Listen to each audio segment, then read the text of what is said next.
And just moving on it bit by bit, section by section, layer by layer. And the one great thing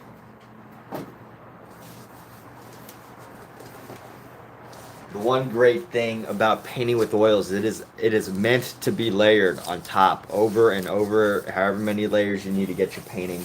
Not necessarily in this fashion, maybe a little bit differently, but you get the idea that what happens is when you can do certain effects with your paint where you can allow some of the under color to show through by using really thin layers of paint on top of it, and or I should say transparent layers on top of it.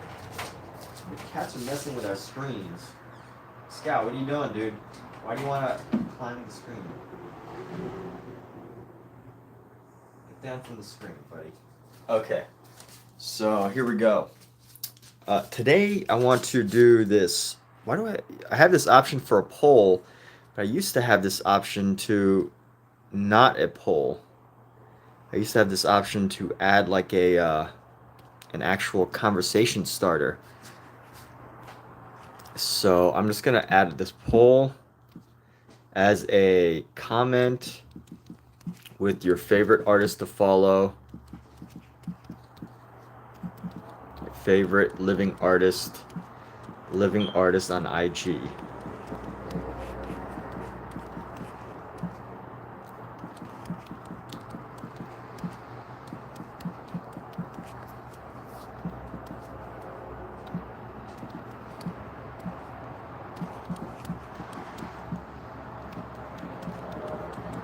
Follow artists. So there's gonna be two options. One of them is okay, and the other one's nah, I don't follow artists. So let's start this poll. What's going on, Omizu? Doing great. Continuing on with this painting. Thought I'd get some commentary, some conversation starters of who to follow on Instagram as a favorite artist.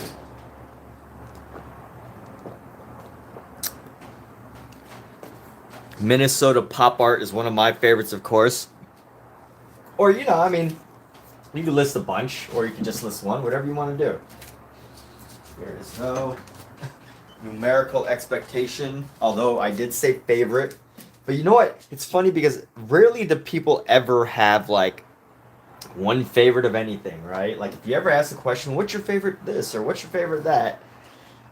I feel like everyone always feels pressured that they have to answer, like, their most favoritist, but how many people ever actually have an answer for that? No one that I know of.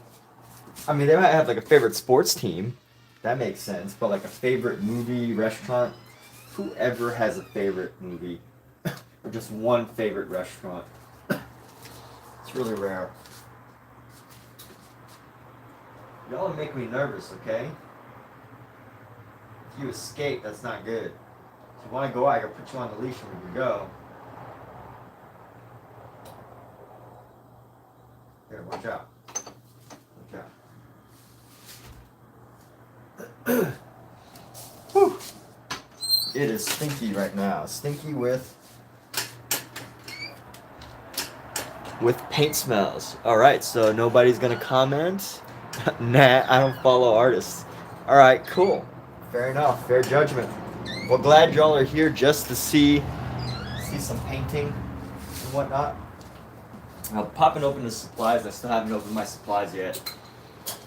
Just got the paint open and we're gonna get started. So now we got our paint set right here. And we're popping open our oil and our cleaner supplies. So our thinning agent, which is mineral spirits. I use mineral spirits. And let's see what I'm going to start with here. I'm going to start with this flat brush. Actually, you know what? I'm not going to start with a flat brush. I'm going to start with this other brush. Gotta put some oil on it in order to loosen up the fibers.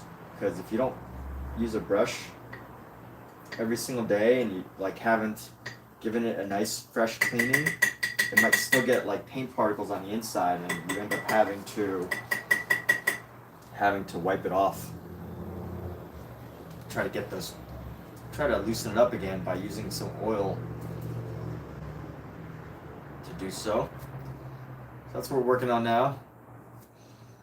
Cleaning off the brush, wiping it off, and now we're ready to roll. Ready to paint. Let's do it. Okay. So Mizu says Eddie Martinez, leaf pelt, WCUE. I see some form of painting in that little profile window. I can't see exactly what it is. It's too small.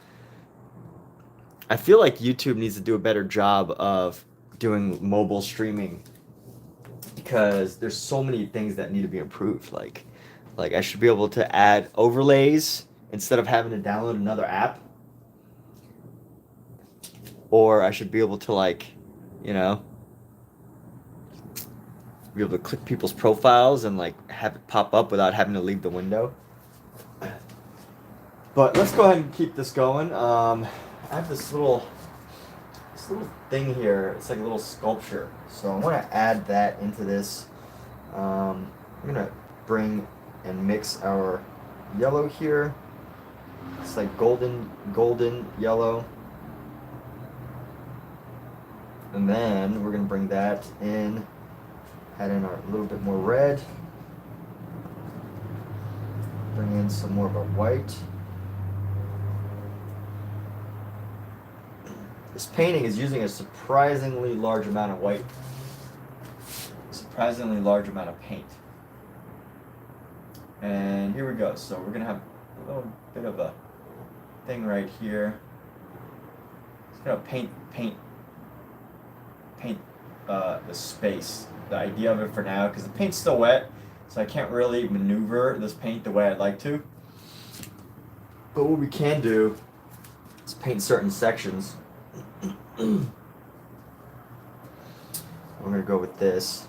It's good that the paint's still wet a little bit, because it means that it is still workable. So we're going to go with this color here, and we're just going to paint up with it. Leaf Pelt, but thanks for the sub, Leaf Pelt. How are you? What brings you in today? It is Wednesday, October 20. Alexa, what's today's date? Alexa, what's today's date? Today is Wednesday, October 30th. Wednesday, October 30th. It is Wednesday, October 30th. So happy almost Halloween if you celebrate Halloween. If not, that's fine too. You don't have to celebrate every holiday. I guess Halloween's not even an officially recognized holiday, is it? It's just a day. So here we go. We're gonna bring this up. Bam. Bring this up. Bam. Bring this up. Bring this up. Actually, I should probably make it at an angle.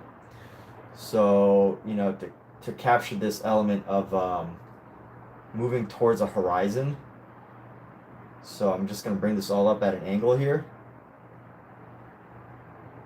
And here we go. Bring this up at an angle. At an angle. That's just to capture the wood floor. And at some point I'm going to outline it a little better. But I am still working on it, DZ. Yes, that's right. Still working on this painting. Honestly, I feel like I don't have too much longer on this. But at least a couple more days. I'll be working on this. A couple of more days, and that's it. I feel like we could capture the idea, the expression, all the variety of colors that come into this wonderful little apartment, all the variety of colors. And when I say that, I mean how many different varieties of colors can come into a room? Well, it depends on the time of day. So, you know, at night, there's just so much. At night, all of this is so much different than during the day. This living room is just so different at night versus the day. It's pretty wild. And I don't think we really need anything here. So let's see, maybe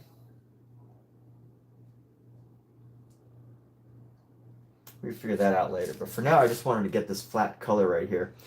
So it's one of those pagan. Someone told me that the real way to say pagan is pagan.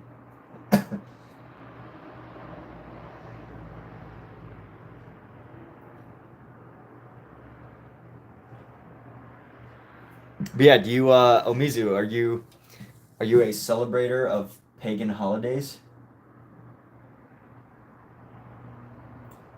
Alexa, is Wicca considered pagan? According to an Alexa Answers contributor, a Wiccan is a form of, or practitioner of, modern paganism. They believe that nature is sacred and that the natural cycles of birth, growth and death observed in the world around us carry profoundly spiritual meanings. Here's something interesting. Speaking of pagan holidays, when I lived in San Francisco, I was new in San Francisco, and the way I connect with local people when I move to a new city, and I don't mean local people like, trying to just meet the locals, but when I try to like make friends in a new city, what I do is I go onto like Facebook or Instagram, and I look up, and I haven't needed this in a while, but I still think it's a good way to do things or meet people if no matter where you live. But a website called like meetup.com or Facebook meetup groups. And the one thing I found when I was when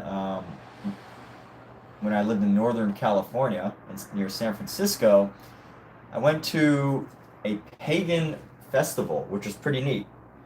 I just wanted to check it out. It was a Wiccan festival or pagan festival of some sort, and I had to check it out. I was just really curious, but you know what? There wasn't anything weird going on, as you might expect. Not that I really expected weird stuff, but I got there and it was getting late, so I was walking around until I found this group of people just hanging out in the park. There's this big park in San Francisco. I forget the name of it. But they were just hanging out there, and they were eating vegan foods, and they invited me to eat their vegan food, and that was really it. That's really all I got to see. I imagined that later that night, it was going to get more interesting, but I just wasn't, planning to stay that long. I was hoping to see some cool stuff earlier in the day, but yeah, nothing, too wild yet. Nothing too wild, but I feel like next time, or if I could rewind, maybe I would stay. But I also felt bad because I was there just for I was just there more so for a show, and I felt like that was it was not inauthentic. I can't think of the word, but I didn't want them to feel like I was just wanting to watch the festivities that might not happen. You know what I mean? I don't want to disrespect their religion or their belief systems by trying to turn it into my own little entertainment. So that's another reason why I didn't really stay to watch. But I will say that it was pretty cool. It was pretty chill. They invited me to eat their food, which I didn't bring anything to add to the potluck, so I didn't eat any of it. And I chatted with 2 or 3 of them. But you know what? They all seem to be a pretty tight-knit group. So I left pretty briefly after that, but got to see what was going on. It was kind of cool because they had this little meadow. I don't know what to call it. Like a meadow? Is that a little pond? Alexa, what's the definition of a meadow? A meadow is an elementary substance. Alexa, what is the definition of a meadow? MEADOW. A meadow is a field or other open habitat dominated by grasses, herbs, and non-woody plants. It is a lush, green ecosystem that provides habitat for a variety of animals and insects. Meadow ecosystems... Alexa, off. Well, that was pretty cool. So I did find them in this little meadow, in a little trail path area, and it just felt like a place where you might see a fairy or a magical frog or something. But I didn't see any of those, and yeah, I was hoping to see some magic. It would have been cool to see a pagan pagan ritual with magic. I believe in magic, like real magic. So anyway, got this color going, got this little section colored off, and now let's see if we can add some of this, use some of this color to add to this right here. You know, add a little bit of this redness into some of our drapery. I don't know what they call this. A giant. Actually, so it's not even a drape. It's just a it's a blanket cover. Like you cover it over a blanket or something, or for a bed. It's not like blinds or anything that we have over here. So,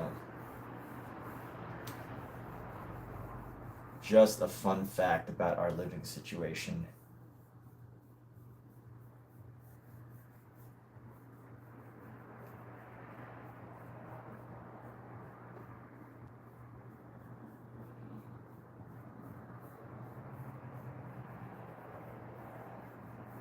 This is one great thing about oil paints is you can just constantly work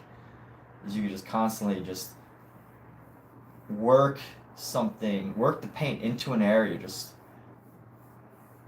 over and over and over. You just keep painting and painting, and you know, you drag the paint into a space and you just paint it up and down, and you just see the paint spread and disappear and blend into the space around it, and it's just really a nice feeling. And here we go. So I don't think it needs to be that red, but it's okay. We've already got this color in. Might as well blend it in here. And this also probably isn't the best brush for that, but it's cool. We're gonna use it. We're gonna use it because we can.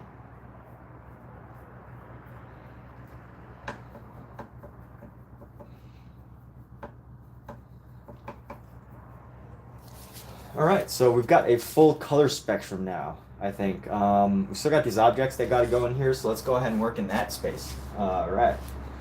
What color does that need to be? This just needs to be like a... Actually, I need to smooth out some of the colors here, so we're going to do that. I don't want it to be too... It's just like... It's got this texture on it that I don't really like right now. So we're going to use this color. We're going to blend it into the color that we had the other day. This way it looks up close. I don't really like the effect that it has, so we're going to modify it, and my goal is really just to smooth it out more so than to change the color. The color is secondary to how I want this part to look.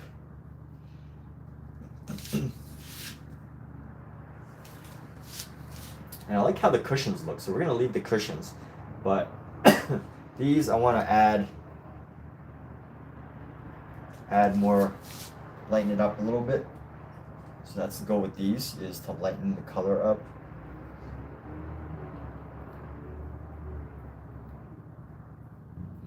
It's like a funky flesh tone. But let's bring in some yellow right now. A lot of people didn't want to talk about their favorite artist. I'm so surprised. Well, these people voted, right? Whether you voted right or wrong, yes or no, you voted. That's the important part. And unfortunately, the voting for this poll has no consequences.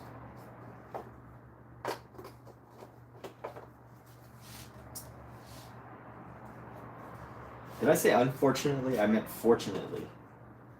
Alright, so we're going to bring in an Azo Yellow light. I'm going to use this Azo Yellow light right here. Lay it down with our other yellows.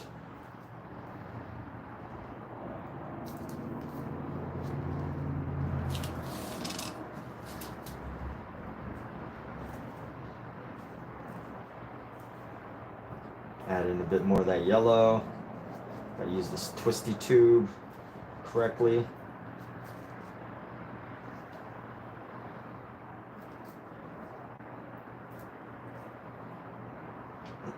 You want to know an incredibly useful tool? It's these twisty keys. It's a very useful tool to getting the most out of your paint. You can probably pull at least an extra milliliter or two out of your paints with this tool. Without it, you know, you're not going to be able to get this deep into your paint. Honestly, even now, I probably still have some left over, so let me get the best of that.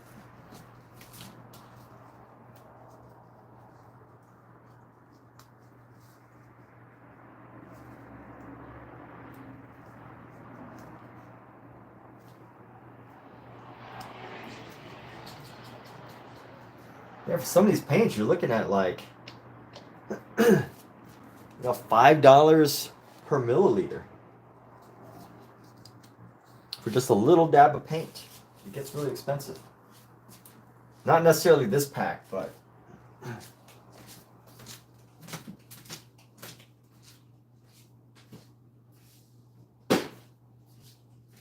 definitely on other ones. Oh, shiznatch. Where does... Damn it. Excuse my language. I think, Hey, come in here. Get in here, buddy. Get in here. Go.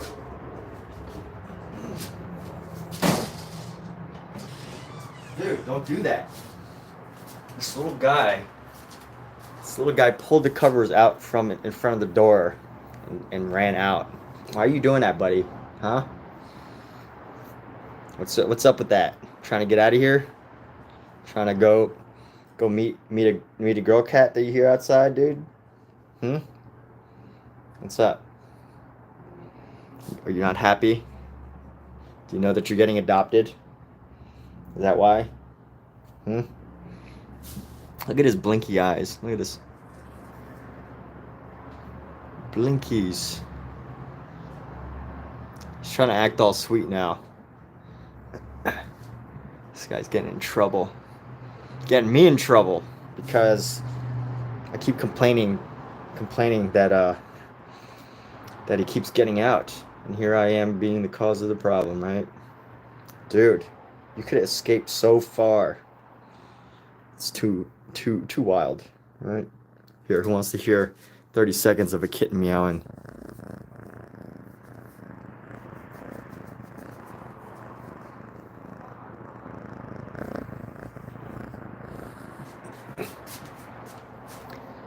So I talk to kittens even though they don't understand me.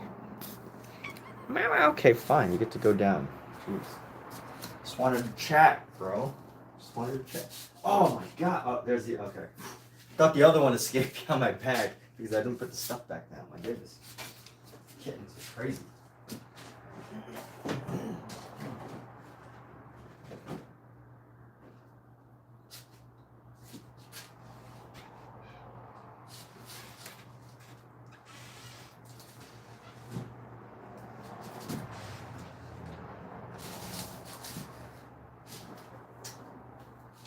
Okay, hopefully they stay this time.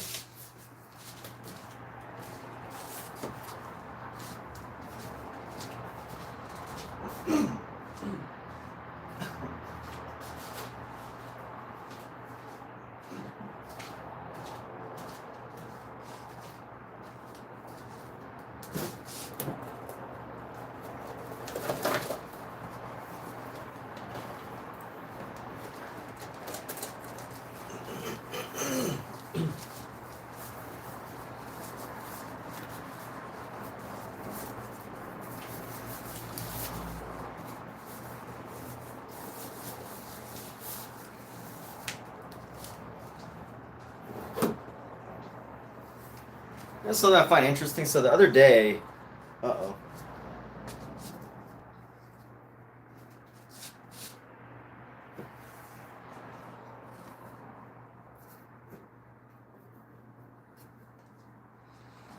other day I did this painting. I didn't really like it at first, but the more I look at it, the more I like how it looks. This is one of my early living room paintings. Can you tell? Same living room, just a different design, different angle.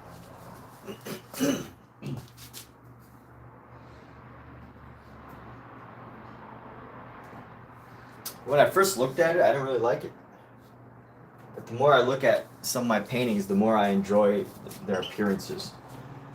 So here's what we got to do. I got to take a nice, thin brush here. I'm gonna go dip into this blue. Maybe grab a little bit of this green. Dip into the blue and the green.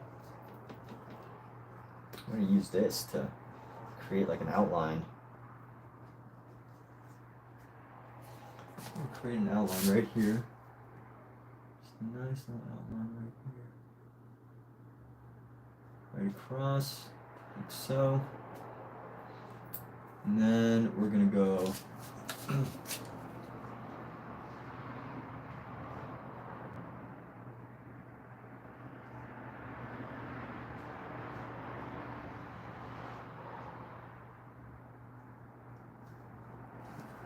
need a different brush for this effect. Let's go.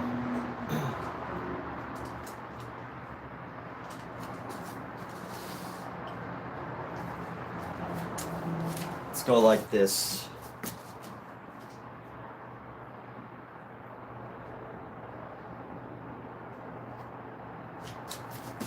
We're gonna go like this. Bring this in and bring this up a little bit.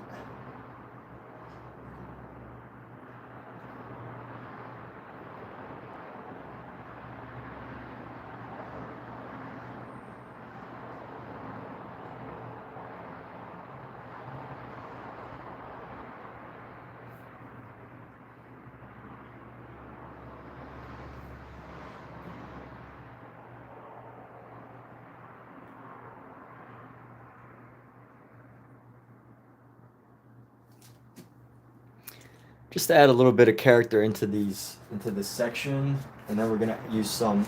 I'm gonna grab some of the white to add something into our brick area. Add some color into our brick space here. So this is gonna have some white colored bricks.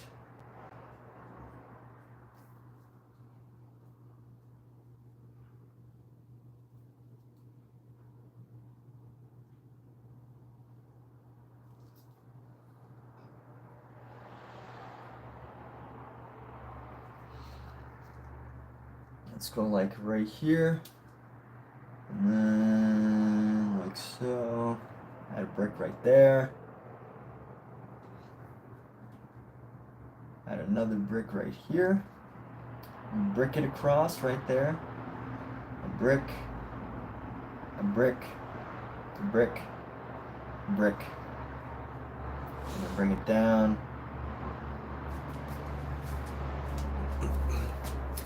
And we've got some design to our painting. Wonderful. Great. Fantastic. Just what we wanted. All right. And you know what? I'm going to add some of this white into our section, the middles of our brick. Just because that's how I see it.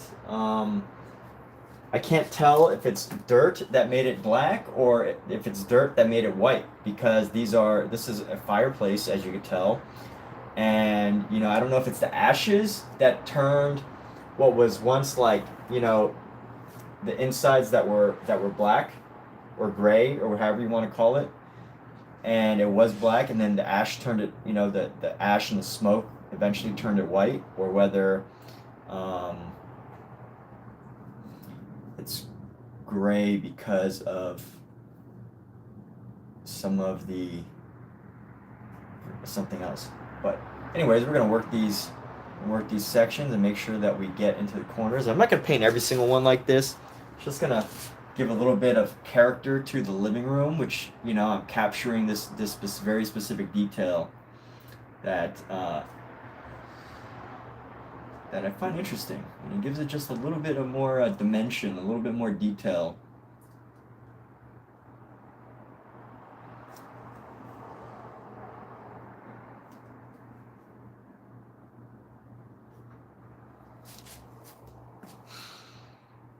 Some more character. And here we go. After I've painted this living room far too many times, that's when I'm going to want to move. Cat's constantly saying, hey, we gotta move, we should move. So one day we will move. For now, I still have work to do. Let's do this. Go around this piece.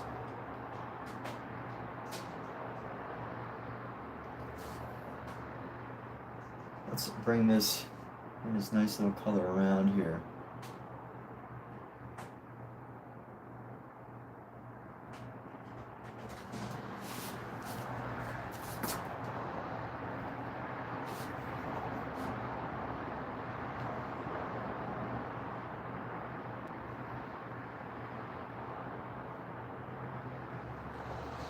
And bring in a little bit of green.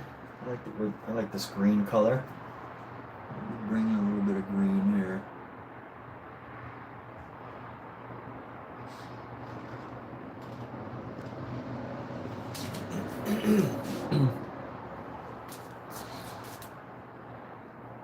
And then darken it for the area around the outside to create like this, just this dimension.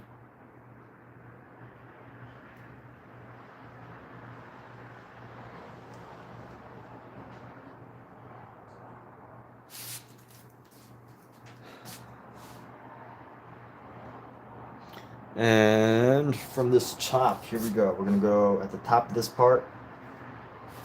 Just do the same thing. It's gonna come around from the top.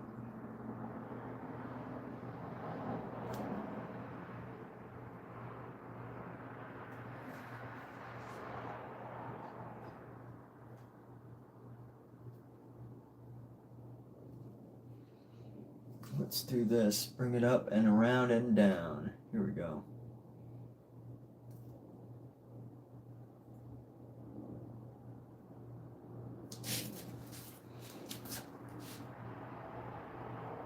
Let's go here.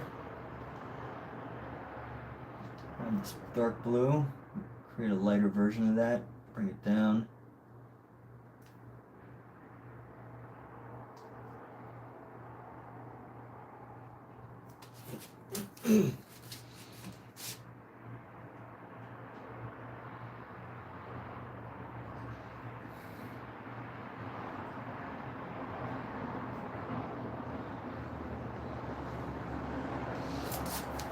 And here we go. So come down and around. Bam. All right.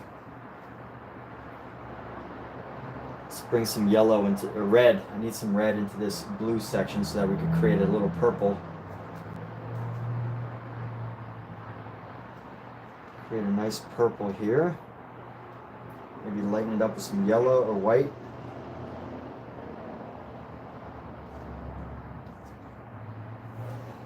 That's a good purple right now. Go around like so. Here we go. Bring this around.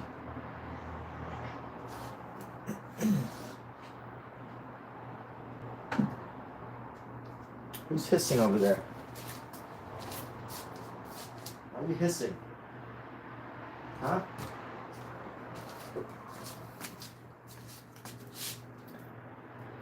All right, and here we go. Boom, boom, boom. Boom, boom. Let's just bring in the pure color of red here.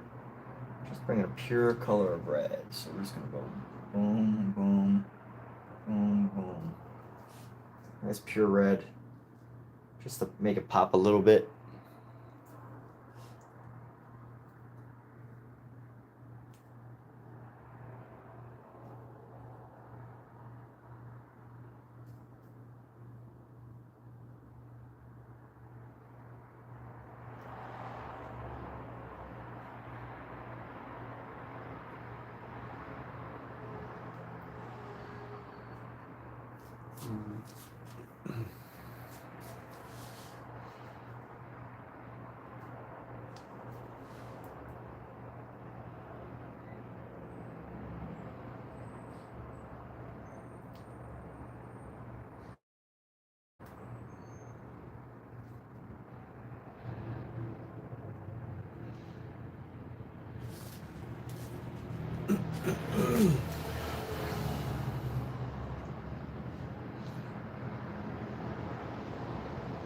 And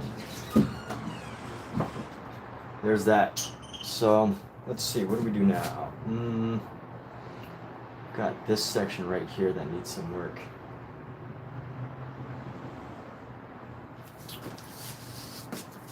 But before we do that, let's go.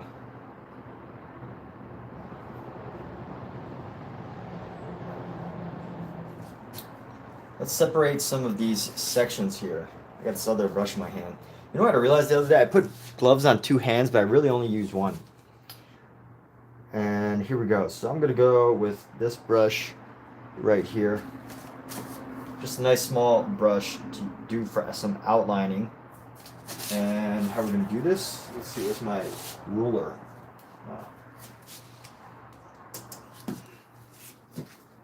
I'm using my ruler here. And we're just going to separate some of these objects here. So just separate the objects just to create some more dimension.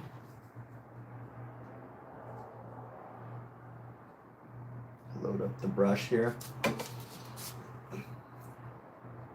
And I think this will be like the first window. Bring that down. Now we're going to bring the second window. Bring that down. This should actually go a little bit further over. So that's okay. We're just going to bring this a little bit further over and bring it down. A little bit further over and then bring it down here.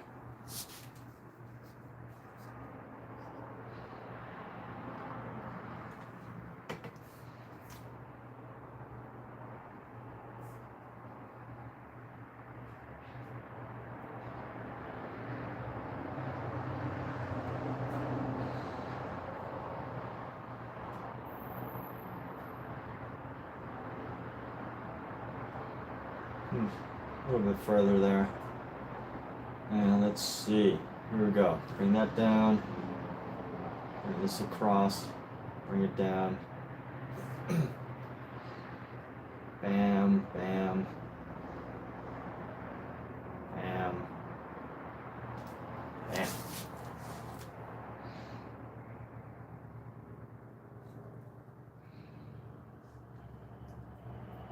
Might need to do some separation as far as how this appears, but it's okay. We'll figure it out.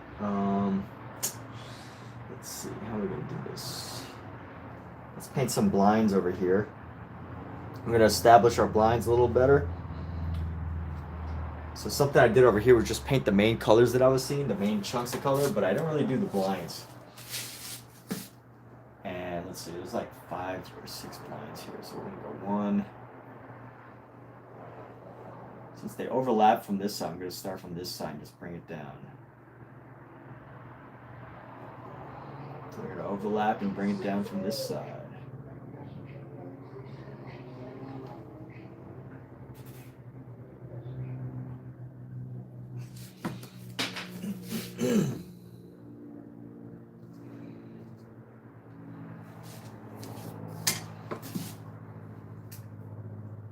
And bring this section down.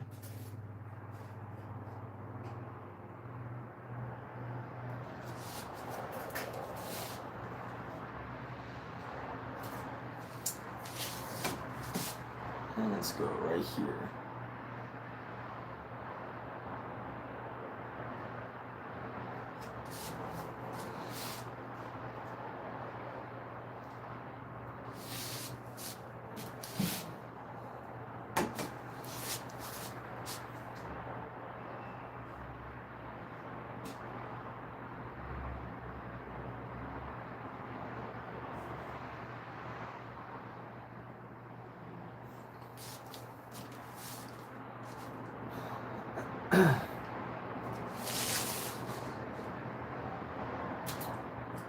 You know, I'm gonna actually leave it like that.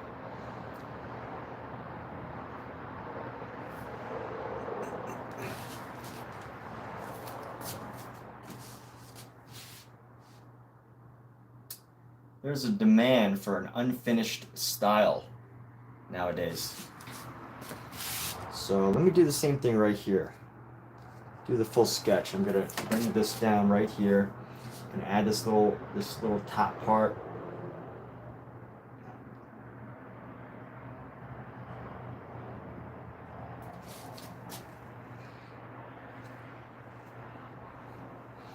And just slowly bring these up here. Boom.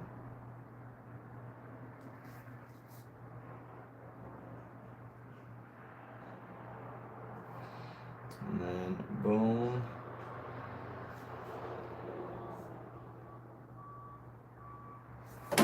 Oh crap.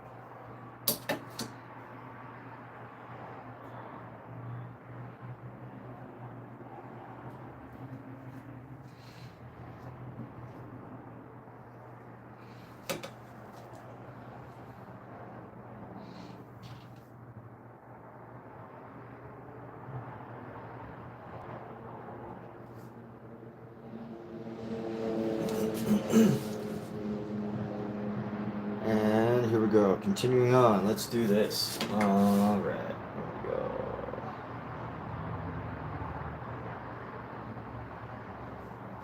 Bam.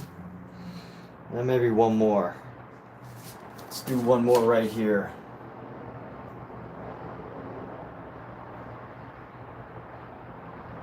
Where's the end? Bam. Our painting within the painting. And what do we need to do? So we got a lot of the elements right here. We're gonna go.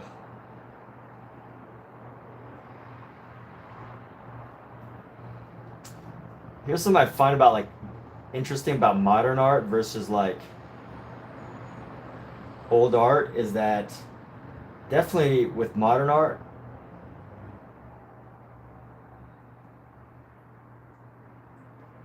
at least in digital art as well, there's like so much that you could paint. So many details. So many details. There's just so much going on, especially if you're like painting outside. If you ever do plein air, you'll find so many things. You know, cables and power boxes and buildings between trees and a new set of stairs and like all these different things that you find in modern art. I mean, unless of course the artist chooses to eliminate those things from the painting or drawing, but which I think happens a lot. I just find it interesting when the more and more I paint outdoors, it's just interesting to find that there's just so much to overwhelm your senses when you're getting started on a project, and it's just like, whoa, how do I take a step back and decide what to paint, what to draw? And sometimes it's a matter of just drawing it. Why not, right? Here's an air conditioning box. I'm just laying in some of the little slots that it has. Got some slots for the air to come out. And here we go. Bring in some of these slots right here. Some more slots right here. And some more slots right there. Ah, stuck. There we go.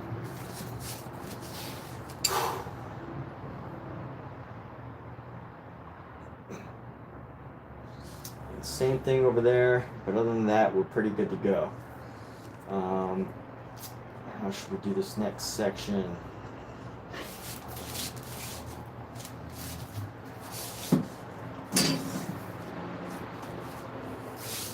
Clean off this brush. Unless there's somewhere else I can put a line down. Let's see, where else can I use this brush? Even just for a little line. We're gonna go right around here for this object that's hanging down here.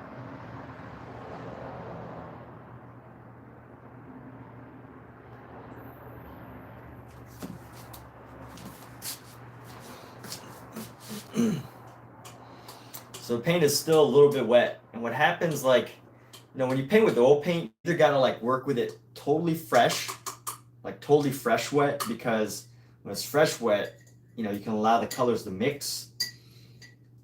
Or you want to paint when it's totally dry, because when it's totally dry, it's just like this wonderful sheen, smooth surface.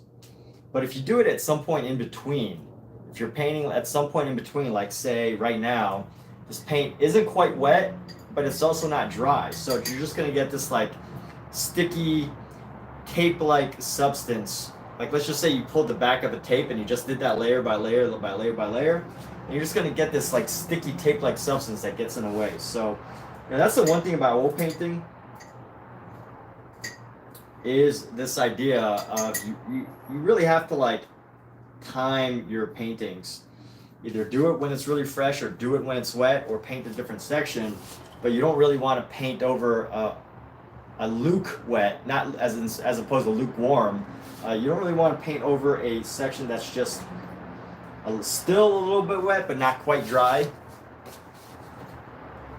because that's when you're probably going to run into some painting difficulties. And right now I'm just getting rid of some of the paint booger here. Got a couple paint boogers. Paint booger right there. And sometimes it's good if you have like, a piece, and I like it when there's like texture and that there's, parts of it that lift off to help create like a texture to it. But I don't really like it if it doesn't look like it's meant to be there. Like sometimes you'll find it like right here in the center, and you could tell that, it's just a piece that just came off. And then other parts, it's like lifted off right here, and you could tell that's just an effect from the live brushwork. And there's a difference. There's a very subtle difference that you can see.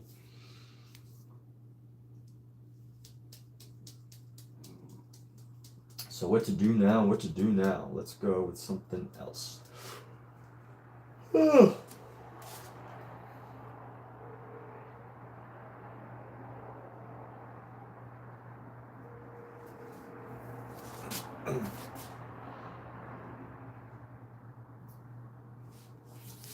this down. And this, I don't know what color is on here. It's kind of like a dark blue, so I really want to lay this down right now. No, this is probably not a good brush to use right now. So I'm going to clean off this brush. A large filbert. I don't really have any large areas to cover right now.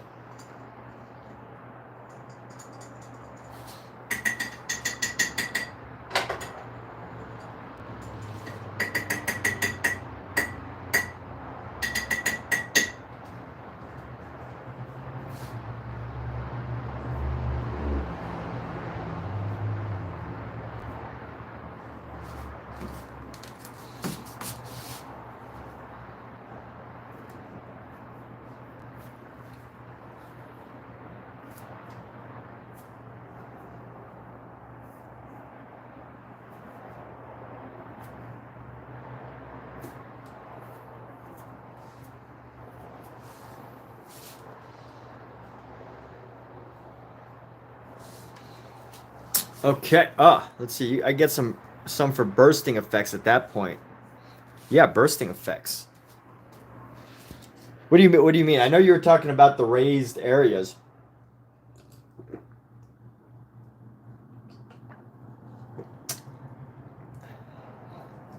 I know you're talking about some of the raised areas, but I don't know specifically what you mean by raised effects. All right, we're gonna go with we're gonna bring in a smaller brush here. Wipe off some of this oil.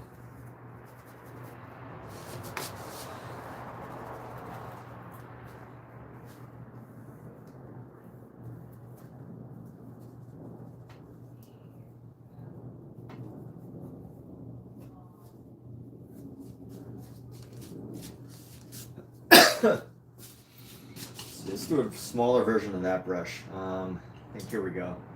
Probably work with this one.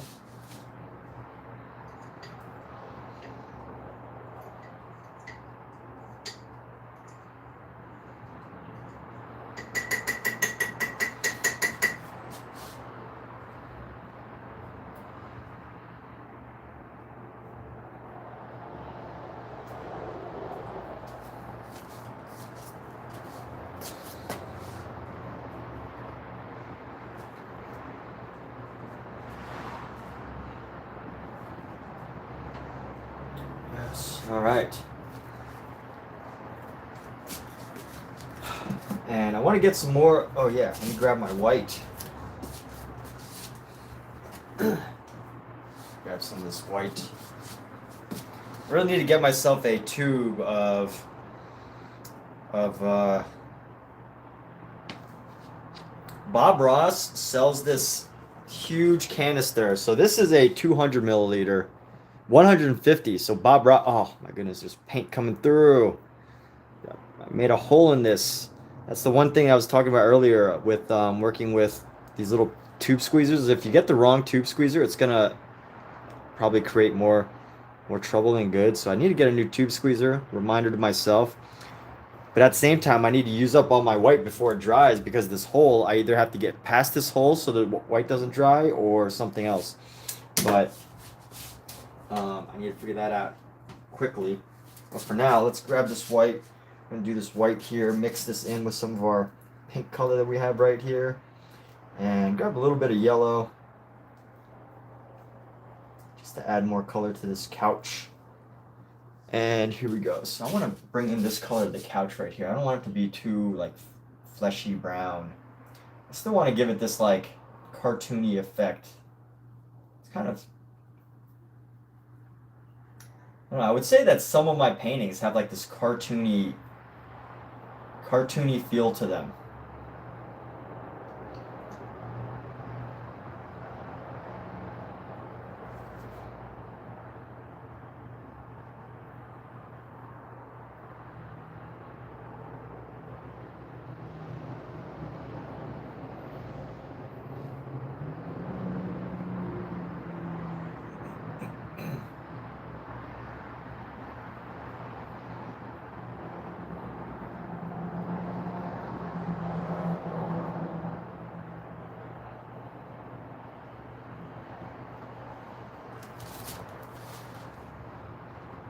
All right, and that does give the seats some character.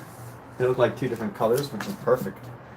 That is great. A great representation of my seats. This is exciting. I have an excuse to use a lot of white before it dries. And here we go. We're gonna go bring this cushion up. I'm gonna paint this cushion.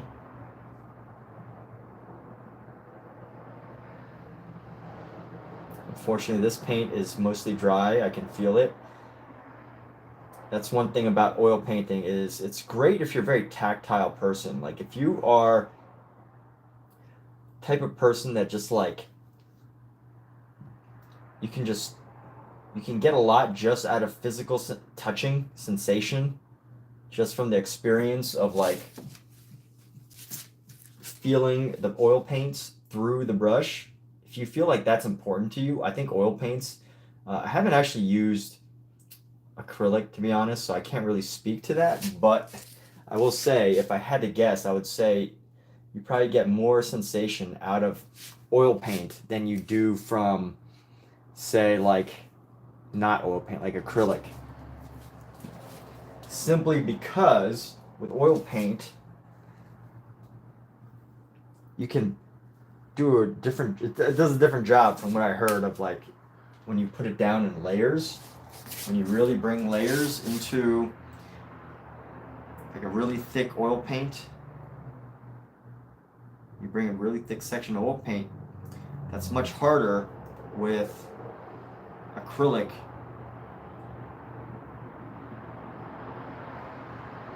to do like a really thick layer or a thick impasto technique.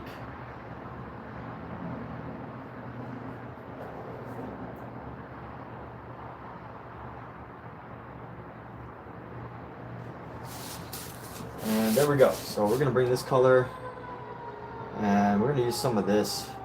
This brush is gonna darken it around the side. I want to match this, but I don't want to match it too much.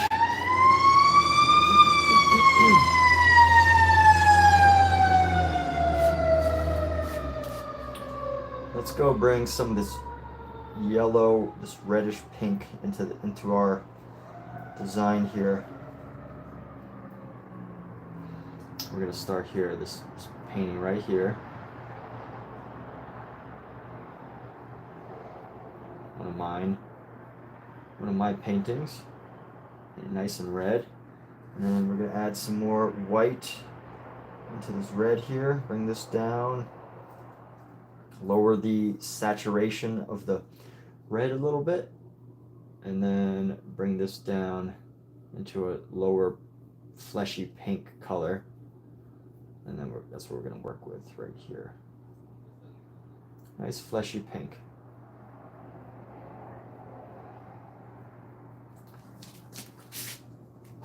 Okay. Nice. Down here we need some space for our brick, but I don't really want to paint that color yet. I'm gonna go right here. Let's go into this and give it some red, some shadow across the top, just to give it the similar dimensions that we have on the bottom piece. Give it some dimension. Lighten it up a little bit. There we go. It's very saturated yellow.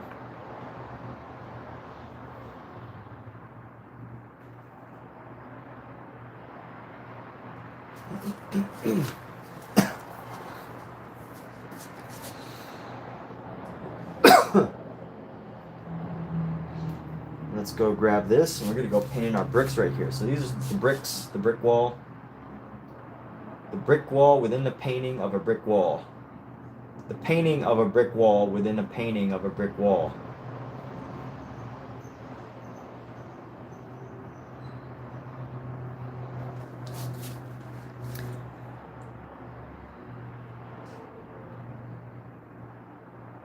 The painting within a painting. I love this idea. Why do I love my ideas so much? Is it ego? Is it a love for my creative efforts? I don't know.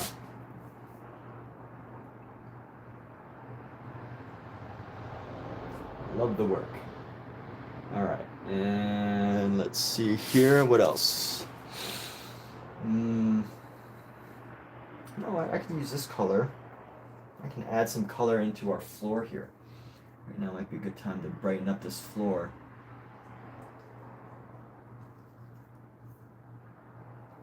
Bring in some of this yellow. Yellow is a great color to add some variety into this.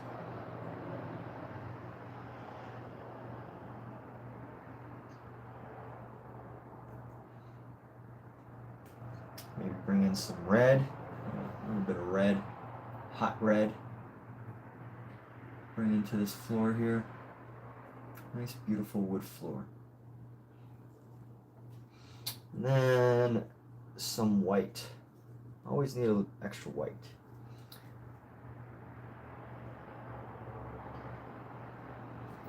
It's a little too much. That's okay.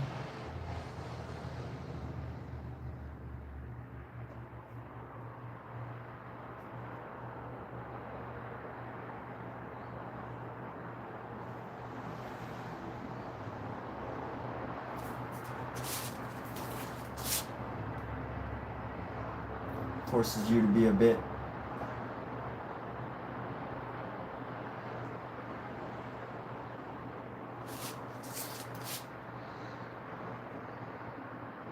bolder with your colors.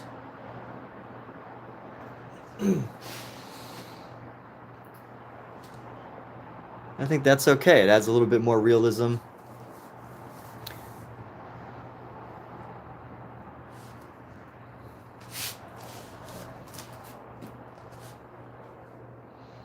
And where do we go? Let's see. This can actually be painted right down into here. You can actually use the same color and darken it just a bit. I'm going to make it just a little bit darker with this brown here.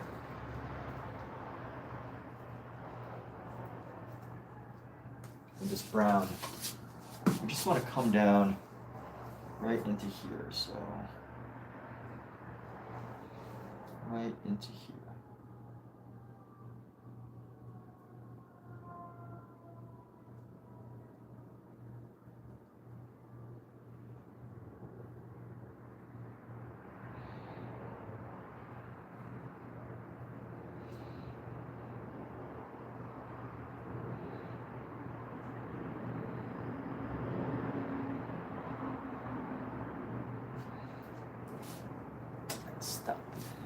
getting stuck up there. Okay.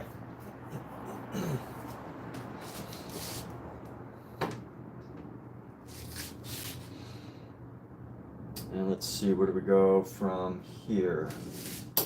This piece is going to have a little bit right there. We'll go right here, bring that down, establish the area right there. Okay. Getting a little bit of a... This is the pillow right here. So we're going to add this into the pillow, this color.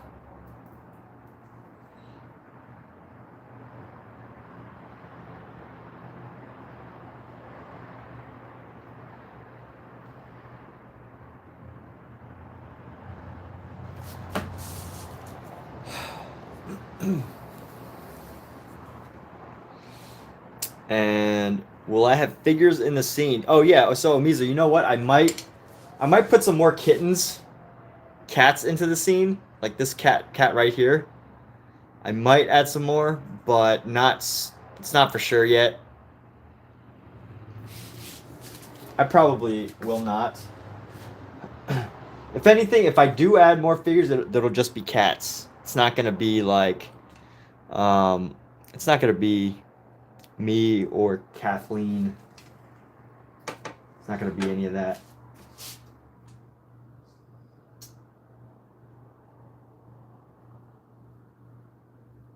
But yes, thank you for the question.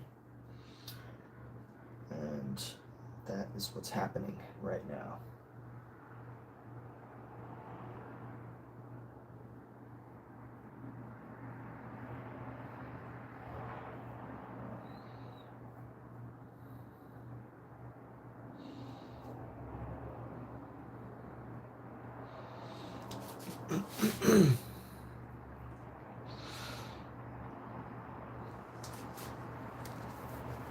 Let's see, what are we going to do? We have so much of this color here. Sometimes I just have colors on my brush and I just like, I need to find something to do with it. I can't just let it go without using it. Maybe if I plan this right here, I just need the bricks to go down. So the first brick should be like right around here. Okay. Brick number 1. Just start separating the bricks. Nothing too unusual. Just want to get the color down. Separate the brick by brick. And there we have it. Okay. And I'm gonna wipe this off all onto my extra canvas here.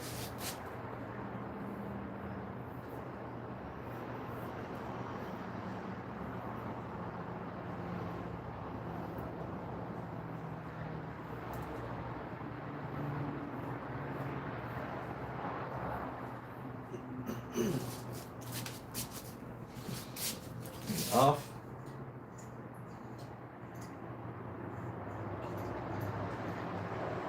So at this point, I'm not using as much mineral spirit as I would at the beginning, even the clean.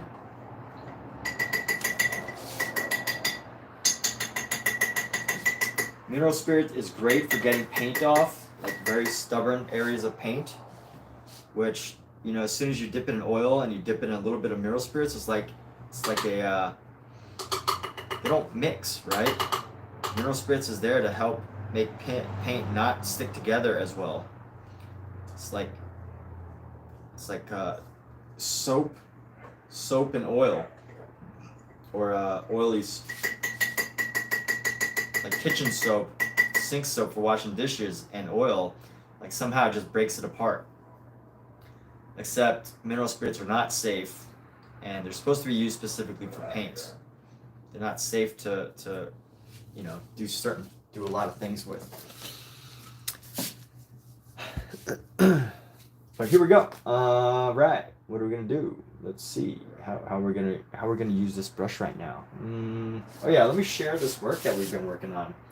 So on the side, this is a third painting, another painting that we've got going on here. This is a painting that I make from all of the excess paint that I have on my brush, because I don't think paint should be thrown into a trash. There's so much that you can do with it. that you can create some art with, such as putting it onto another surface, like so. I actually really like this piece. I like how it's coming along.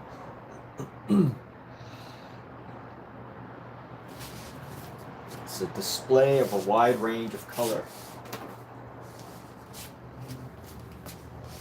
That is a type of art I enjoy. But I can only make it. I mean, I enjoy lots of art, but I can only make that specific type while I'm painting. So here we go. Oh yeah, we have some time to use this blue right now. Exciting, exciting stuff, people. We're going to be able to use some blue. So actually a little bit of green blue. Let's grab this green blue, mix it right there. Grab some of our white, mix it right into this green blue.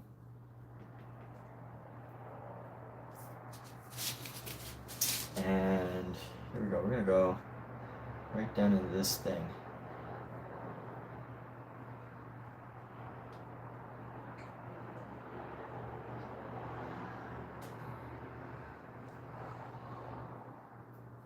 So what is this? This is a little cat tunnel, which probably wouldn't be obvious. Let's just saturate this blue a bit more. Saturate this blue into here.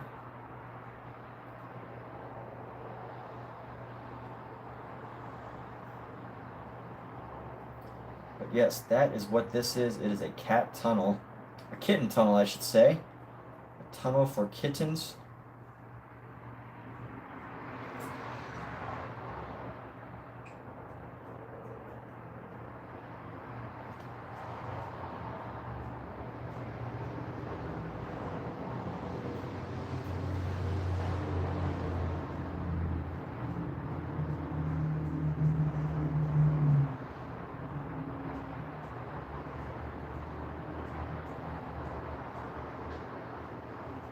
And painted this blue, and now I think I have the opportunity to big paint book right here. I don't know how this happened, but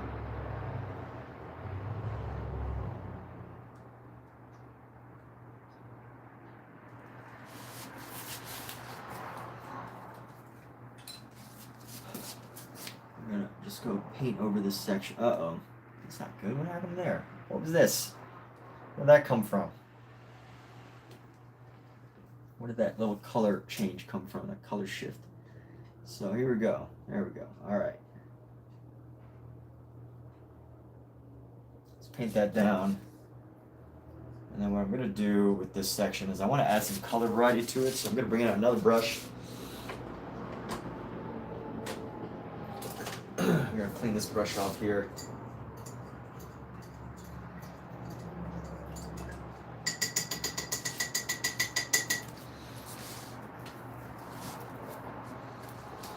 And we're gonna add bits of this green and the blue into this. So green and blue.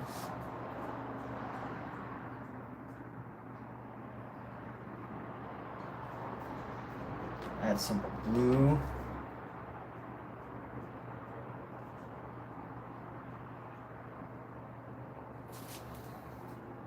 Darken some of this blue here. Bring it across. Bam, bam, bam, bam, bam. And the way I'm creating the roundness of it is just by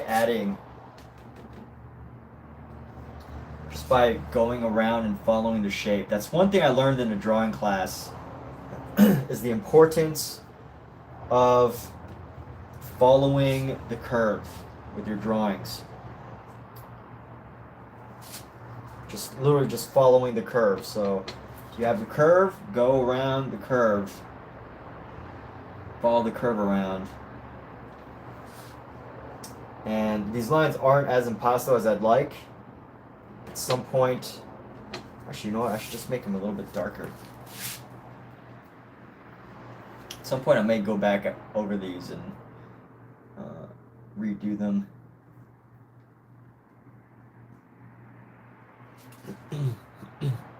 Little cat tunnel right there.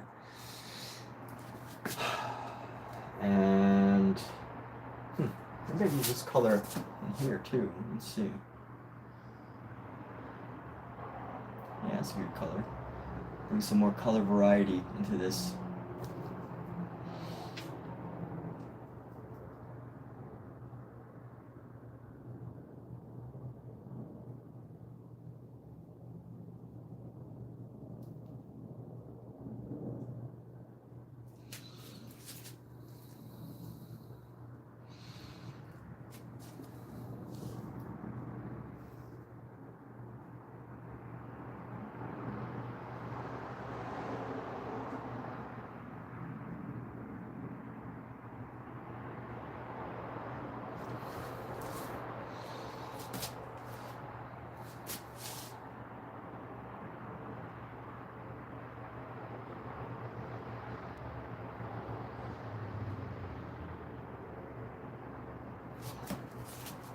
All right.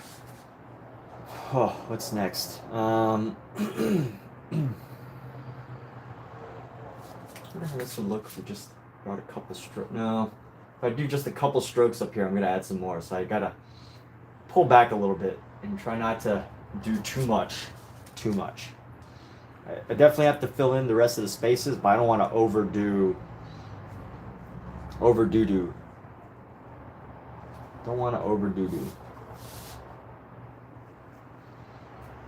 You don't want to overdo on your paintings.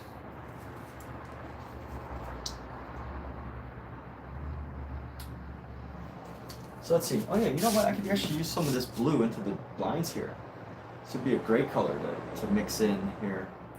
Just create a separation.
Yeah, that gave it a little bit of a blind texture and design, right? Let's do that in here too. Let's see, let me just saturate this with a lot of paint and then bring this down a little bit. There we go.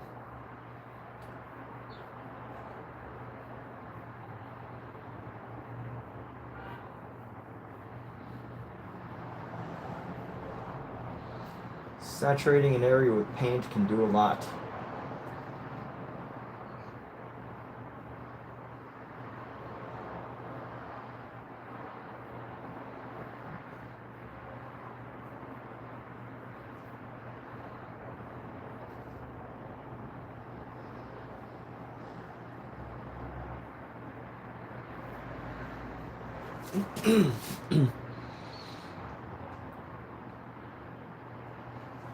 Yes, that helped. You know what? We can even like add some of this into the windows because the windows have like this haziness about them.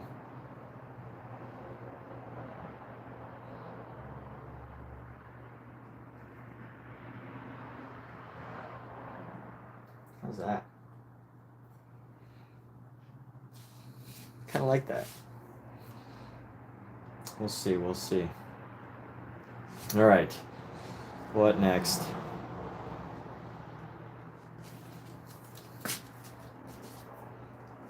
Let's clean this off. You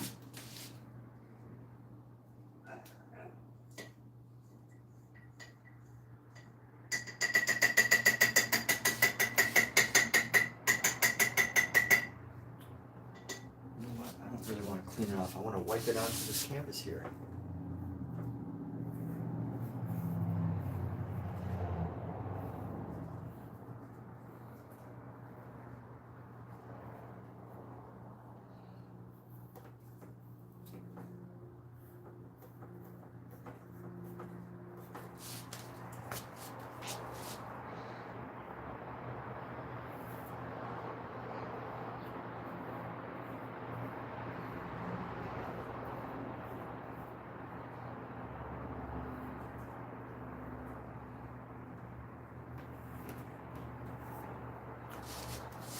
All right, that's moving along.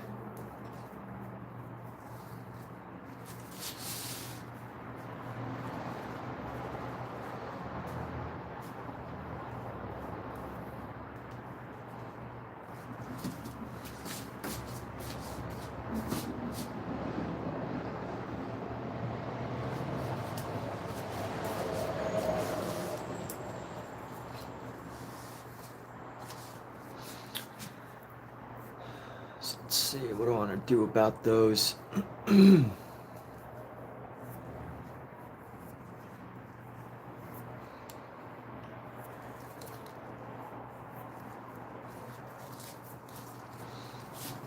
I'm looking back here, I'm looking to check out the painting because it's great when you can, it's one thing to be able to like step back and look at your painting because, everything gets smaller and you get to condense everything that you do and you get to just see it all at once. When you get too close to your painting, which, anytime you're painting, you're too close to your painting because you're probably painting details as opposed to seeing the big picture. It helps to either step back or just like look in the camera. Because hey, you know what? The truth is, the majority of the people that are going to see this painting are going to see it on a photo. They're not going to see it in real life. So that's just I guess that's just a modern thing, right? The majority of people, at least probably in my lifetime, the majority of the people who are going to see this are on camera. I mean, I think that's like for any artist, right? Like any artist, no matter how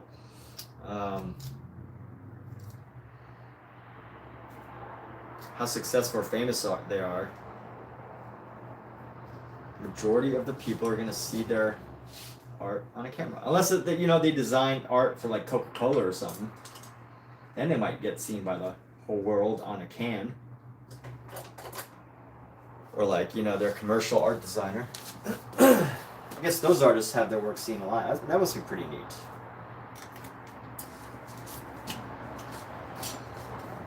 But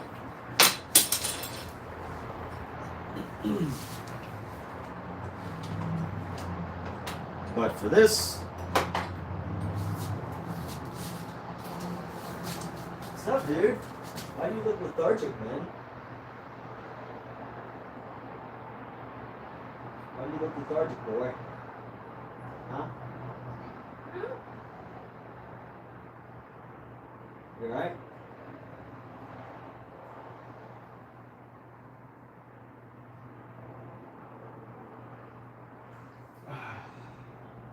You lethargic right now? Right now? Huh? What's going on? I'm expecting an answer from you, man.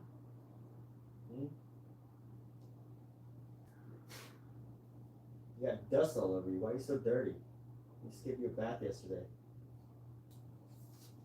You know what would be cool invention? Is like a spray that you could spray on your cats. You spray it on your cats and like they don't get dust. Like the dust just kind of doesn't go on them. Something that just makes their fur very sleek and slick so that it doesn't get fur on them. All right, what have I been avoiding that I must do right now? Let's go.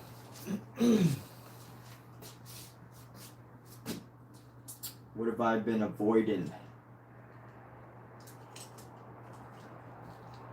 Moving into smaller brushes right now.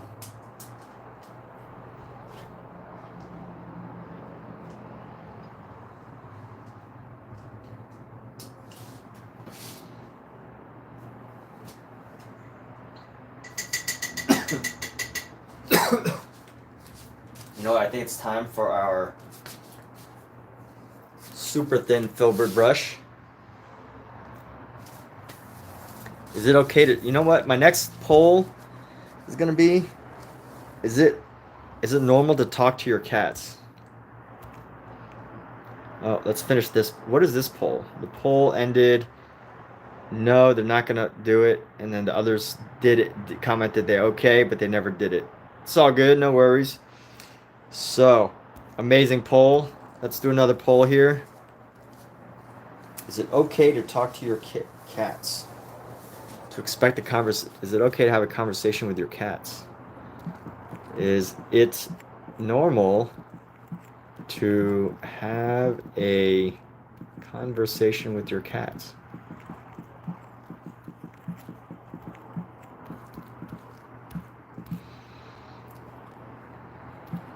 That's cool. That's fine. You're weird.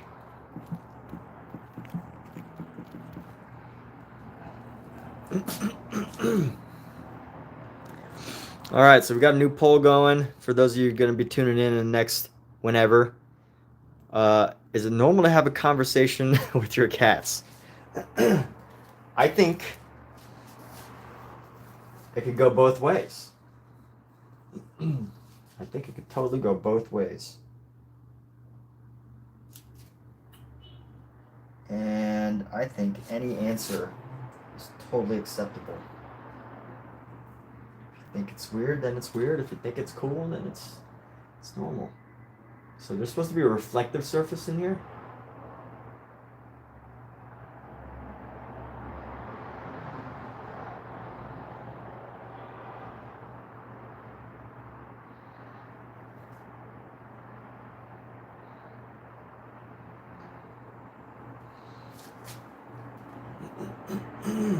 It's like a white reflective surface.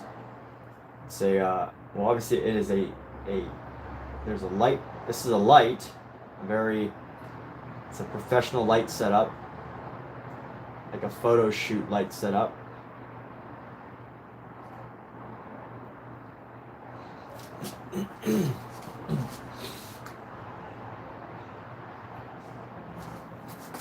Let's grab some of our purple here. We're going to paint this into this section.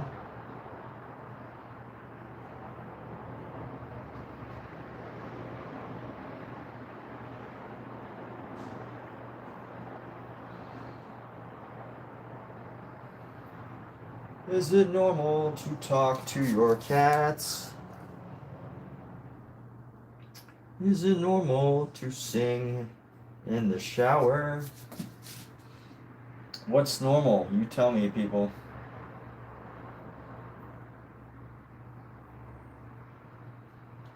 Is it normal?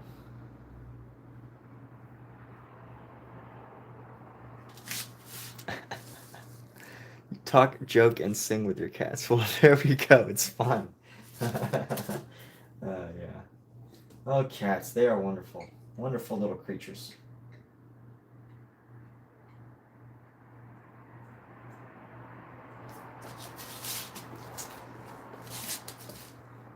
If everybody had a cat, there would be a lot of happier people.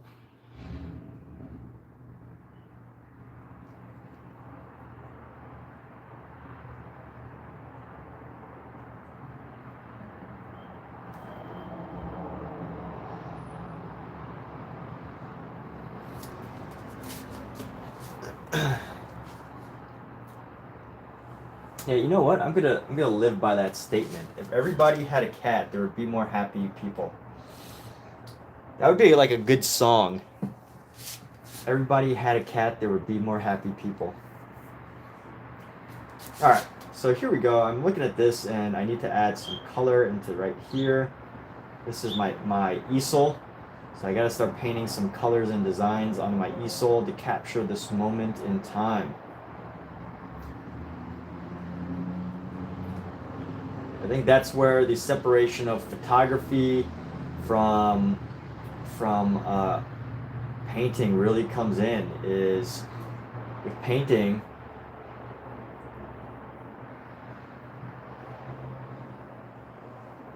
you know, you really get an opportunity to interpret and transform. I mean, you could do that with photo too. I mean, at the beginning of every great modern, really good modern painting, or I guess not every good modern painting, but like, you know, at the beginning of many great modern paintings is a photograph.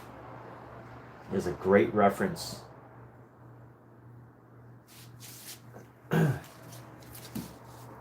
then we're gonna blend this color into this light blue area just to give it the shadow look here.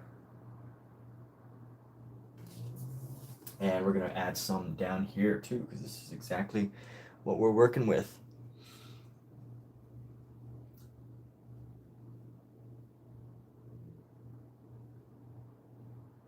Hey, Scout, where's Pookie? Oh my gosh. People, you have to see how this cat is sleeping. I don't know if you can see it. Maybe if I curve it right down here. Look at this cat right here. Look at how she's sleeping. She's got this leg that's just stuck in the air like this. Look at that. Who thinks that's amusing? I think that is the way animals sleep is probably one of the most amusing things to me. Look at this guy. Look at her. Her leg is perfectly stretched into the air as she's sleeping. Is that not cute or what? I mean, I guess dogs do goofy things like this too. I would be having as much fun looking at a dog sleeping like this, but it's just like oh my gosh. Cats are too funny. Hold on, I gotta get a photo of this with my other phone. Alright, other phone.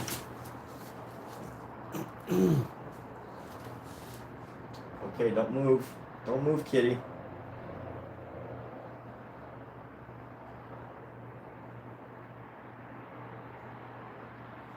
Okay.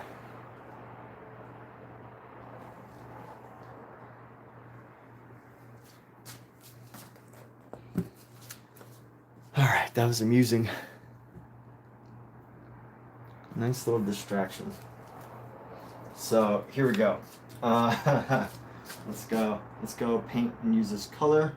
Let's get back to painting. No distractions, people. You're not allowed to be distracted by cats when you paint. You have to be a hardened, unhappy artist who cries at night to access your deepest, darkest emotions in order to be a great artist.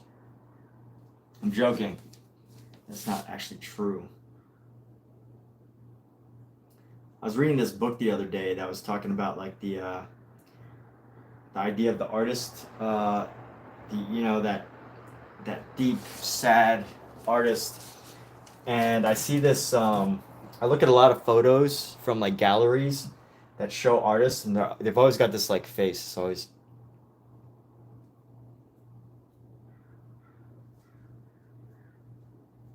That's the artist's face.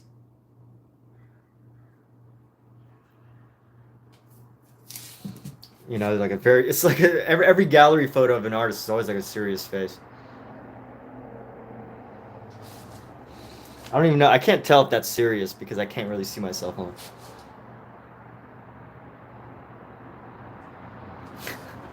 But anyway, I couldn't see myself because I was looking into the camera and not the actual myself. But I wonder if the one day that I get onto a serious gallery photo and I have the option to either go with the traditional artist, that deep thinking, emotionally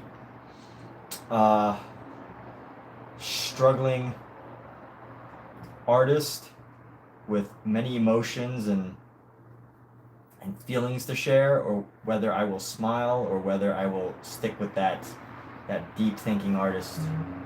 But you know what would be even more amusing and ironic is like, I could have this like serious face, but then everything else I do is just ridiculous. There's this other guy, Rossignol. He just paints these hilarious art.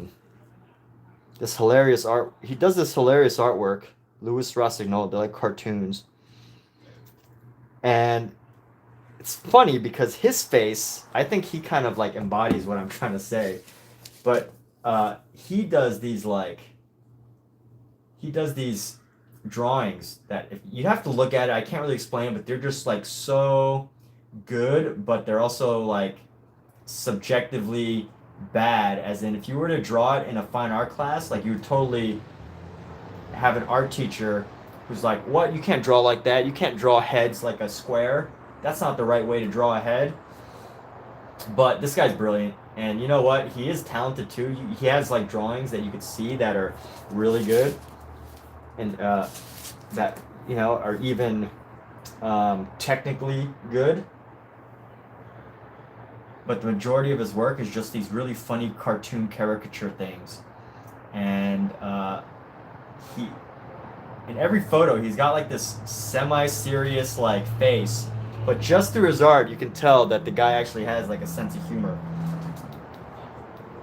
And I would actually like to ask him, yo, Lewis, do you is that your actually no, I don't really want him to reveal his secrets. I don't want to know his secrets, and I don't think he needs to reveal them, but I would ask him, like, hey dude, are the faces that you make on your Instagram posts, are they on purpose? Like, do you like the serious face? Is that your actual persona? But again, I don't think that is a necessary question for him to answer. That's just for my own amusement. Alright, where are we? Okay, we got this blue box. I should paint this blue box right now, because I have the color in the palm of my hands. I want to make this more of a light blue. How should I do that? I'm trying to think of how I would mix a sky blue, but not just a ultramarine sky blue. I want a little bit of like an aqua to it.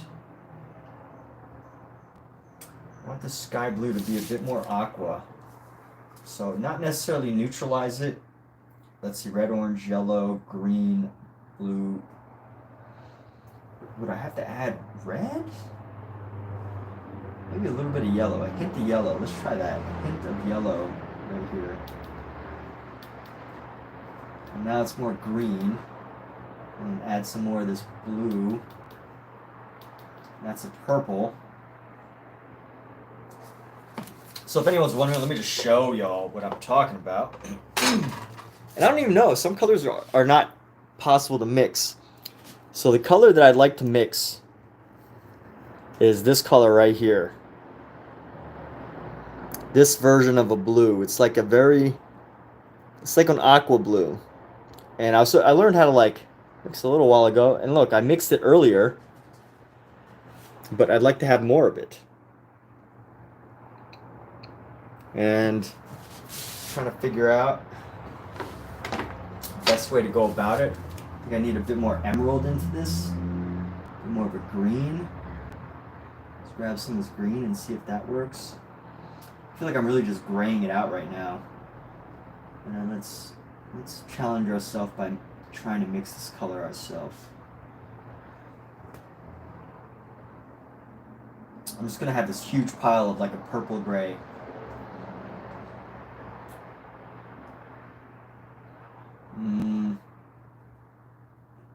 Or I might just pull a color that actually looks like it. It's a cerulean blue. Alexa, how do you mix the color cerulean blue?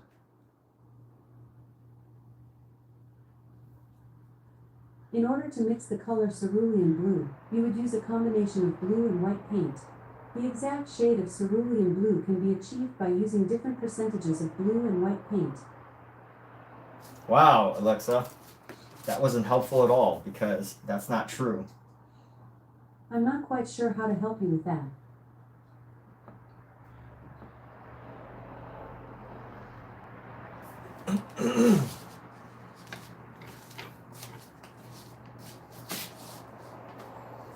Yes. Well, here, if I just look at the label, it'll tell me. So this is cerulean blue phthalo. This is cerulean blue phthalo. It is a mix of PB15, PW6. Maybe she's right. Alexa, what pigment is PB15 in oil paint? From Specialchem.com, it is considered as the ideal pigment to impart blue color in paints and coatings. Alexa, what is the name of PB15 pigment in oil paint?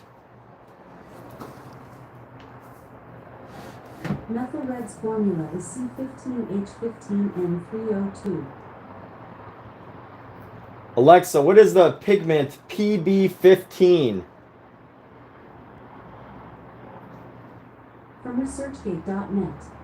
The color index generic name of Choe PC Blue is pigment blue 15, PB15. Alexa, can you repeat that? The color index generic name of Choe PC Blue is pigment blue 15, PB15. Alexa, what is true PC blue? True PC Blue is a phrase that means being loyal, faithful. Alexa off. No, that's not it. And I guess PW6 is just titanium white. So no answer to that. You know what? I got this great reference book I'm going to show all of you. Everybody, every artist should have this book. All right. Let's see if I can find it.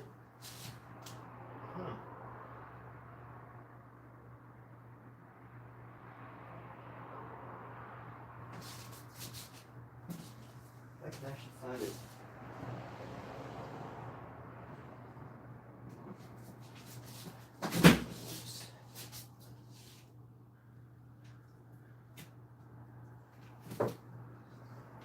All right.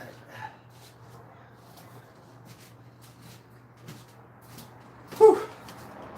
All right, color and light. There's two versions of this. He has imaginative realism and this book, and it might not be in this book, but this is definitely a must-have for everybody. So I've got this great, it has this great reference in the back here. And I'm going to look up PB15. So PB15 is phthalo blue. Oh, okay, so I just needed a phthalo blue. So PB15 is just phthalo blue, or you could call it Windsor blue. And it has an ASTM of 1, which means it has very good light fastness, which means it lasts a long time. Has an OP of 4, so it is very transparent. So it's a very good to just like paint with it on top of a color with an undercolor. TS toxicity. Oh, tinting strength. 1, 2, 3 strong. Good tinting strength. Toxicity is A, it's safe, so I still wouldn't eat it, but it's still somewhat safe. A DR 2 to 3. Drying rate, it's moderate to fast. Tense and transparent. So now I know that I need to have a phthalo blue in my kit. Look at this book. This is a great book. It teaches you how to, this is by one of the greatest modern artists alive, James Gurney. Yes, he is one of the great modern greats. And here we go. So look at this. Look at this great pigment reference. All of this information in just the back of the book, it is absolutely fantastic. The guy has dedicated his entire life to studying the art of oil painting, or just painting in general, just the interaction of light and color. So let's see, here's some not recommended pigments. Alizarin Crimson, I use that color a lot. Flake, no, I haven't used that. Manganese Blue, I use Van Dyke Brown. Not light, fast, poor handling. Vermilion, I use vermilion, but it's made from cinnabar, toxic mercuric sulfide. That doesn't sound healthy, huh? Cool red, not light, fast, replaced with quinacridone. Pyrrole or pyrroline. Olive green, conventional name for a dull green yellow made from various convenience mixtures. Use caution. All right, so one thing I know I got to get in my collection is a phthalo blue, because it doesn't seem like you could just mix it. I mean, I guess I could. I got it here somehow. Let me see. Let me try this ultramarine.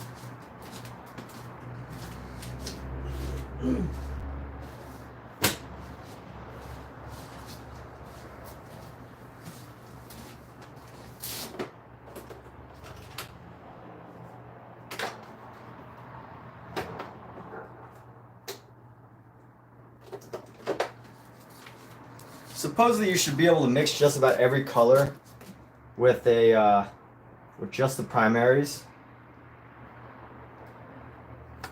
Red, yellow. But honestly, I think with all the new modern colors that we have now, sometimes color theory needs to change because you really can't mix neon colors with, you can't make a neon color. So I'm going to grab this blue and see what I need to do like if I just add white, all it does is get lighter, right? So the ultramarine doesn't really work. Let me see if I add this light green to it. Maybe add some yellow to it. Yeah, that's not working.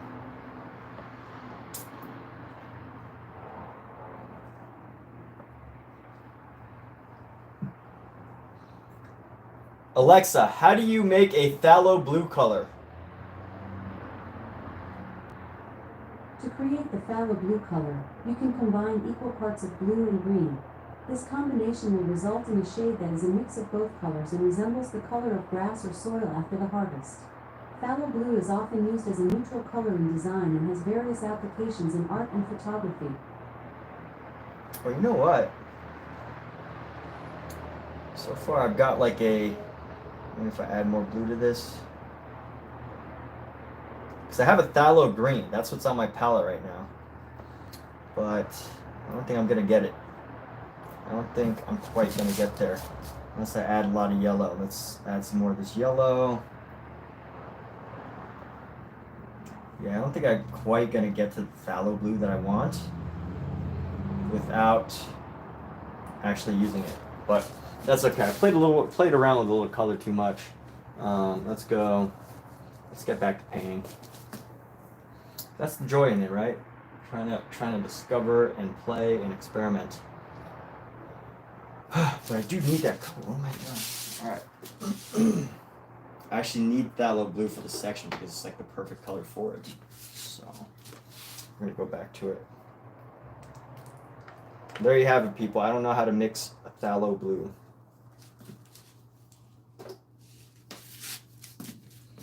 Let's put this color back down. And we're gonna just clean up the brush on our palette here.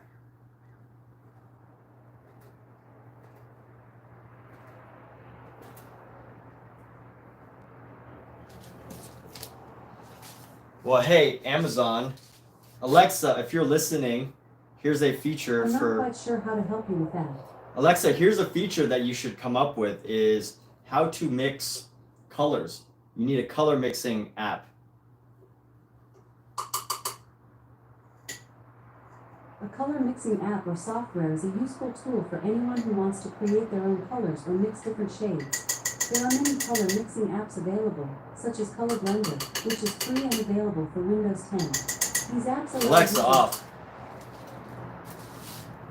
There we go. I just gave Alexa needs a color mixing app for artists, where I could just ask Alexa, how do I mix this color or how do I mix that color? And hopefully she has an answer other than you just mix blue and white, because that's not true. But anyway, let's go into here. I did like how this color appeared, but I also don't like it. It's supposed to be like a windowed gloss. Let's tighten this up here.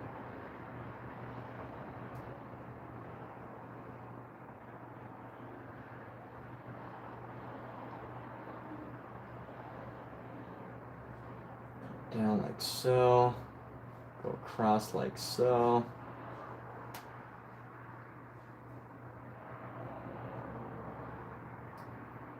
All right, that's enough of that. Let's grab our cerulean blue and finally get this color in.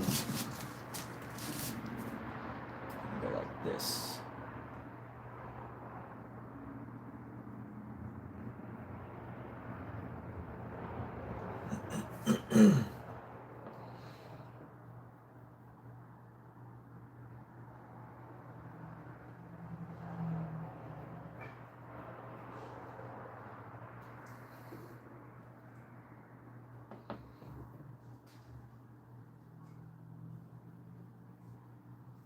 And here we go. So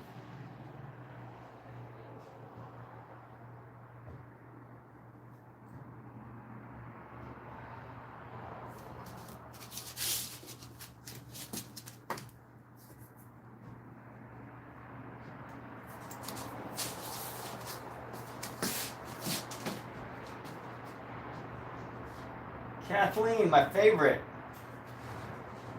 Look at these little kitties waiting on you. Hey. Need help? Yes. Look at them. Wait, isn't that cute? They're just sniffing, waiting on you. See? All right, we want me to just open it? Okay, pass me the bag. Okay.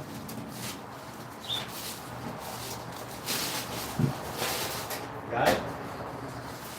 There's a thing there. Here, give me the bag. Hey, babies, you're so cute. So Scott actually got out. Wow, He moved the thing. it's very determined. Yeah. And I didn't realize it until like some point. But fortunately, he'd only gotten to the corner. I was like poking around in the corner over there. Nice. Right?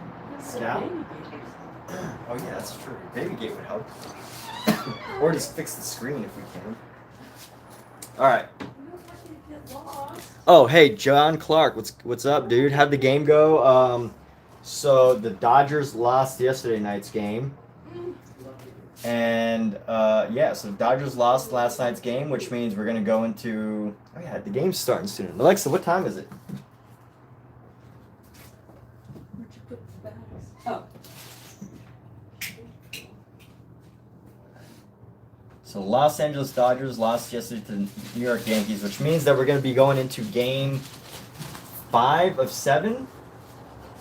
Yeah, we're going into game 5 of 7, and the Yankees, in order to win the World Series, they have to win 5 in a row. 3 more in a row. The Dodgers only have to win 1. Do you follow baseball? I don't know if I need to explain. If you already know. Grocery Outlet is the store. Oh my gosh. Amazing, huh? Yes. I've only shopped it before. I mean, I've only been in there once or twice. And I only went in like for one thing. And Do you check their expiration dates? Are they pretty? Of course. Because sometimes, the smaller outlet stores, they get older products. Right. That's why it's an outlet store. Right. But we'll see how it tastes. Yeah, happy evening. Oh, so if you don't follow baseball, basically the World Series is best of 7. So you have to win 4 games out of 7 in order to get the World Series. And this year, it was 2 games, 2 games in Los Angeles, 3 games in Los Angeles, right? No, 2 games in Los Angeles, 3 games in New York, if it goes 7 games. Yeah, tonight's the game. So 2 games, 3 games, 2 games, 3 games, and then the last 2 will be in Los Angeles if it goes for a total of 7. So tonight will be the last night playing in New York, which, you know what, they're not gonna win the series in New York. It's impossible now because they haven't clinched the first few games. But at least the Dodgers now have a chance to win in Los Angeles. So that's the big thing. Who's gonna win where? That's gonna be the big, exciting event. Is will the Dodgers clinch the World Series in Los Angeles? Who knows? Maybe they will.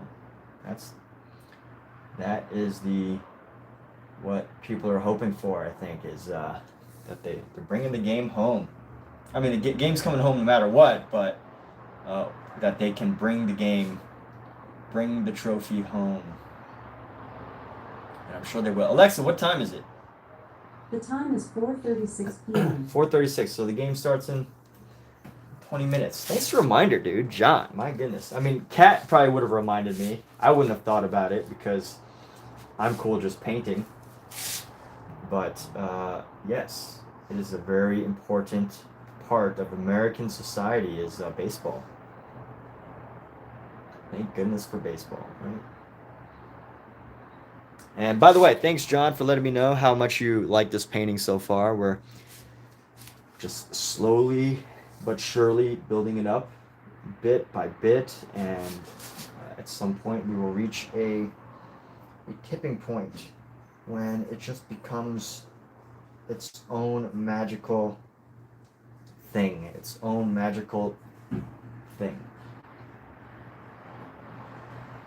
not just a painting anymore, but an expression of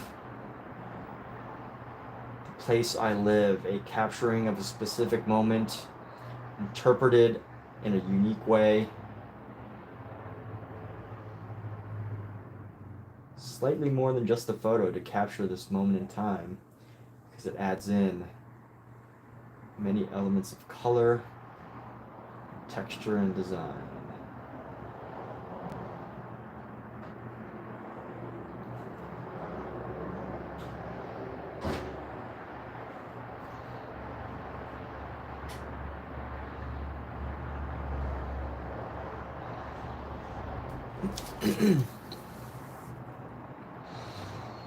The sofa, you like the sofa? Yeah, it's very like warm and cozy looking. It's very warm and cozy, and it's funny because I've been trying to get her to like sacrifice one of these couches, but in a painting it looks pretty nice. I think in a painting it's pretty nice. In person it kind of, you know, it's not modern, but I think it's comfortable in this image. So if anything, by me doing this painting of the couch, I think it adds to the value. So I'm seeing some streaks of blue, so I'd like to add that into this. Just add some streaks of blue.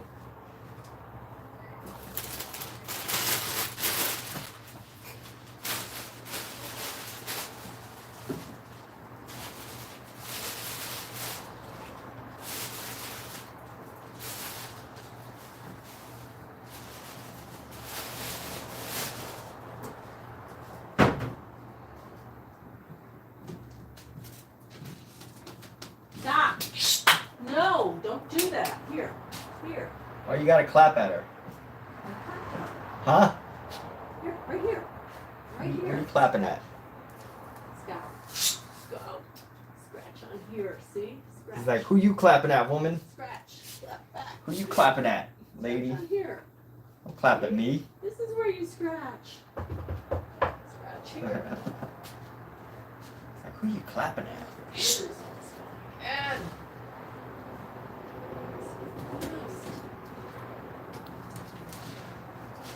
Just adding some more color to this. Not sure if it's like totally necessary, but it helps add some character, some of these blues. You got some eggs? Oh my goodness, you're the best. you have to cook them. Well, yeah.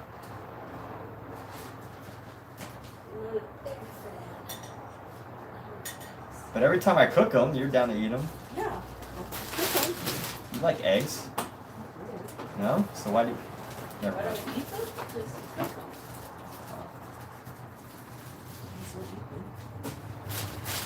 So mixing in some cools with this, just to give it some more texture. Different vegetables. And is it comfortable? They who cares if it's modern. Yeah, it's pretty comfortable. It does add to the sofa. Hey, so what's going on with you, John? I know over in London it's a bit later than usual. Anything exciting happened in London today? Anything exciting happening in the United Kingdom? So there's always something going on. Let's see, what happened today in Los Angeles that I know of? I mean, of course we've got the games, so that's the biggest. It's not happening in Los Angeles, but you know that's the biggest thing that's driving locals right now. Everywhere you go, everybody's got their Dodgers clothes on. Plums. What'd you say, Cat? Plums. Plums. Oh, you got some fruits. The cat got some fruits. So I think what's going to be really most interesting about this painting is that because I'm doing this painting over multiple days, every day there's going to be something different popping in that I'm pretty much adding into this painting, which is pretty unique because I'll see different colors, you know, throughout the night, throughout the day, throughout whenever I'm painting. There's always like a different color appearing and making itself visible. And I think that helps to add to the character of capturing this. That it's hard to do. You know, you can do a time lapse, I guess, if you're gonna do a camera work of this.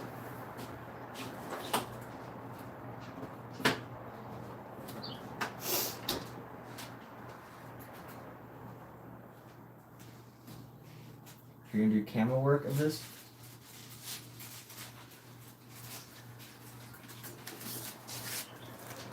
But it probably just won't have the same effect.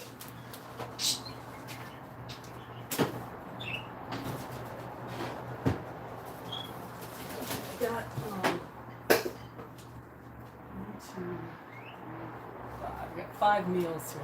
Oh my goodness, Kat. So You're wonderful. I'm done with that. Is the tea good? Huh? Pretty good.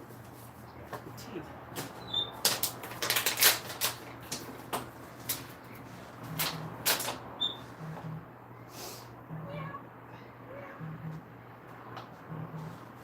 Is that your phone? Yes. I think it makes my couches look a bit cooler. Like as opposed to that warm color, it's like the mix of cool and warm. So we're gonna leave that. Oh, you had the budget, more taxes. Oh, you had the budget, so more tax. Oh my goodness, more taxes? Okay, what did you eat? More taxes? How do people feel about that? Because surely they voted on it. How do you vote? How do you vote for that? Or it's just the government just making the decision? Yikes, more taxes. Throwing up. She is. What did she eat? No. Oh look, Scout's going to check on her. Look at it. Look, he's going to check on her. No, cat. He's gonna eat it. I can't move that He's fast. gonna eat it. No, don't eat it. Silly. Don't let him eat the puke. He's checking on it. Okay. You don't want to get up on the bed? It's me. Bless you. Okay. What did you eat? Just a piggy. I think you ate too much. Money talks. All yours says, yeah, no, I mean, My cousins are so happy. Money. We're gonna see them. yay. Yeah. That's exciting. They keep texting me. I'm so glad they're coming. Yay, we're gonna see their apartment. Are we gonna be like one of the first people to see it from out here? No. Has no one else seen that apartment? Yeah, Patty's been there. Oh, okay. My cousin Tim. Okay, great. Peggy. Great. Jennifer.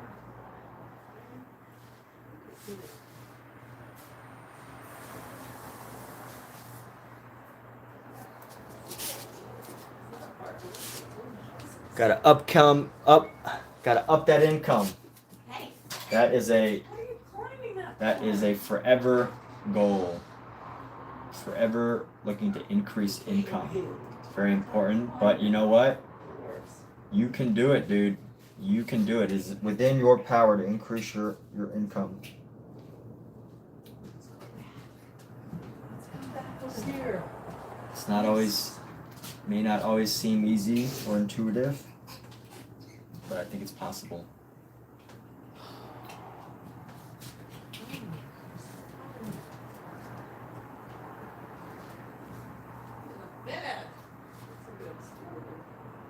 What's on the bed? It exploded. What did? The bed.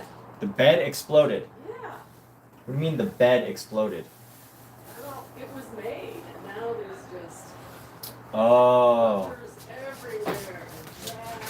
And trash. you're trying to say something that I did. Pillows. Right, Not where they should be. Just it exploded. right. Okay. You had a very low turnout at the general election, so you ended up with new government in July. They've already broken. That must hurt, huh? You like people, and then they just don't really stick with what they said they were gonna do. My goodness. Your politicians.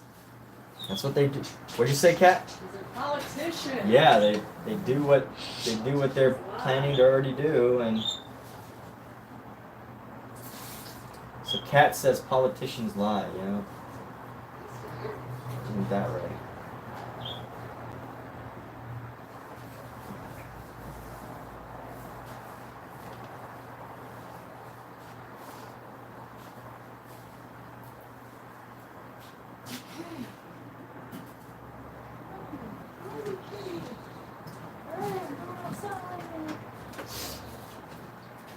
My people, my cat people. My cat people.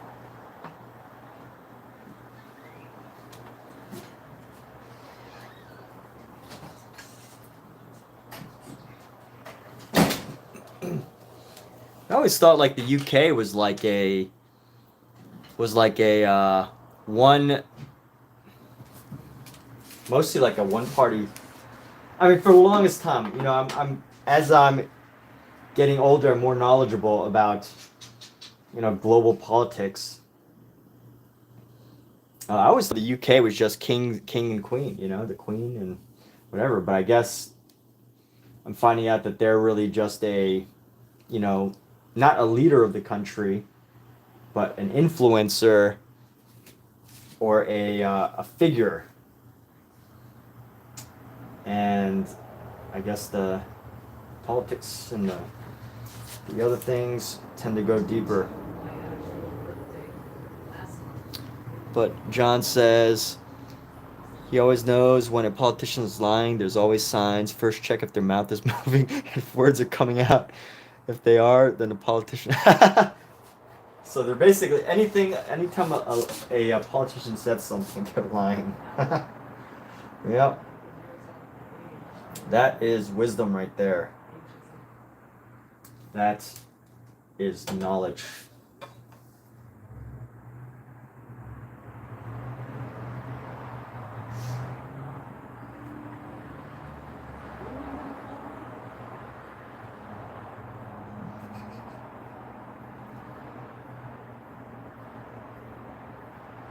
So here's a question: does when it never gets involved? Oh, okay, that's cool. The monarchy.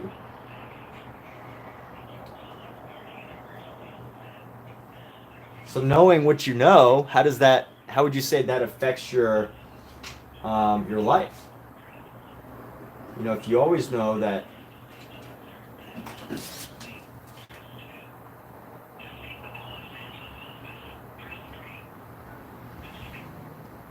how do you make a decision, you know, as a citizen of the United Kingdom, how do you contribute to positive changes within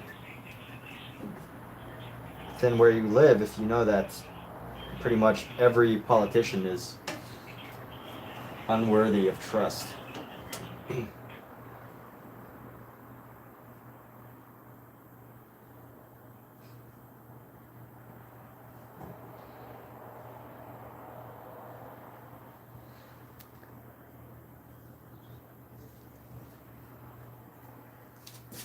The telling of fewer lies. The least liar. Yeah, that's a good way, I guess, right? Maybe it's the only way. Who is telling the least amount of lies? Hard to say though.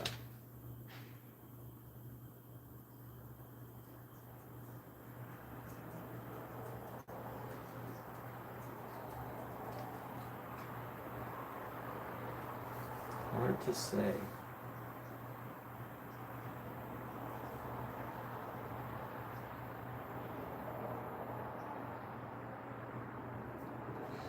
I'm gonna go.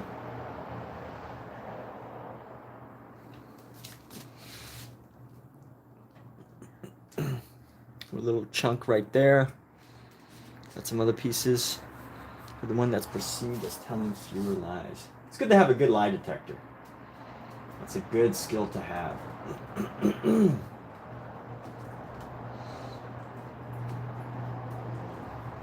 Good personal lie detector. And here we go. So I can actually paint some of this, use some of this, and go into here. Oh, no, that's not good. I remember, I have to look at the article, but here is the issue. I'm supposed to work on the trace record of the soon. It was supposed to start tomorrow, and they keep changing the dates for one thing. And the other thing is, today I was informed that it's going to be a sport mall, which I can't get any information about, and it's not fun fun. And So what does that involve? here we go. So I'm gonna go boom, boom, boom. It was a nightfall. Boom, boom, boom, boom. I'm gonna create a totally fresh new painting of my own painting. The mail didn't come yet. Talking- Mail yet. Talking to me? Hey. There's no mail yet. I don't think so. Okay. There's no mail yet. Did everybody get that? There's no mail yet. No mail.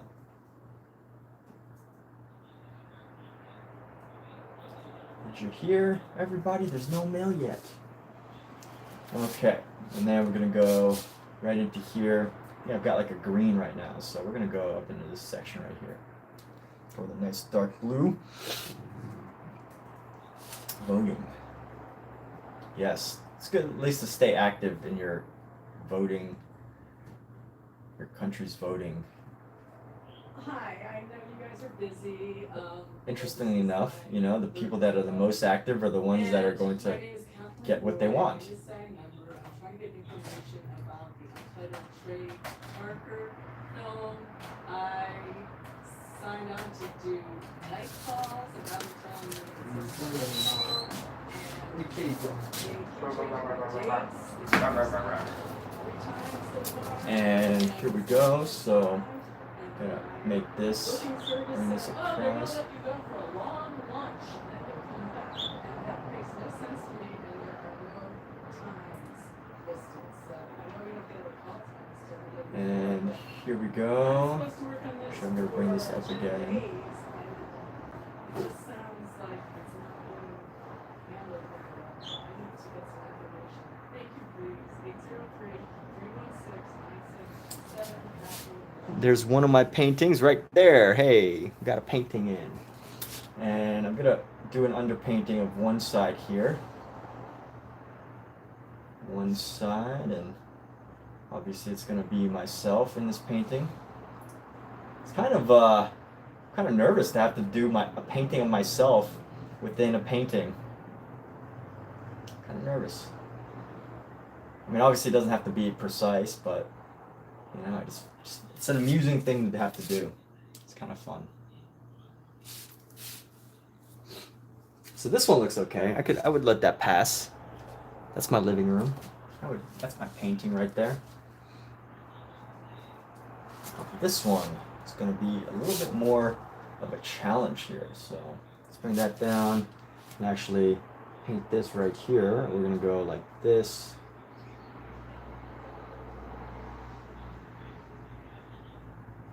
Paint that right across. Get this down like right around here.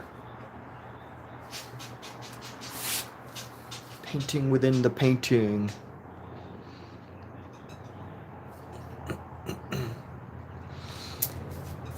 And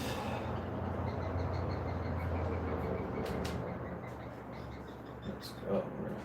Let's sketch it out a little bit just so we have the general design here.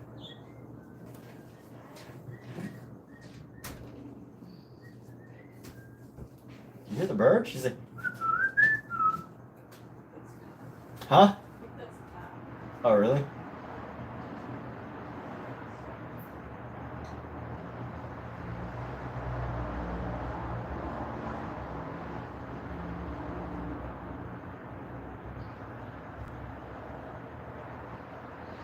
And here we go. So getting this painting right there. Very meta. Look, we got paintings within a painting within a painting. So let's see how deep this goes. This is a painter in a painter in a painting that's in a painting that's being painted in this painting. Wow, look at that. Inception, people. This is the most inceptified painting currently in existence right now. If you could think of anything that is more overly meta, let me know. 'Cause there's nothing. Nothing, I tell you. Just kidding. So let's do that one more time.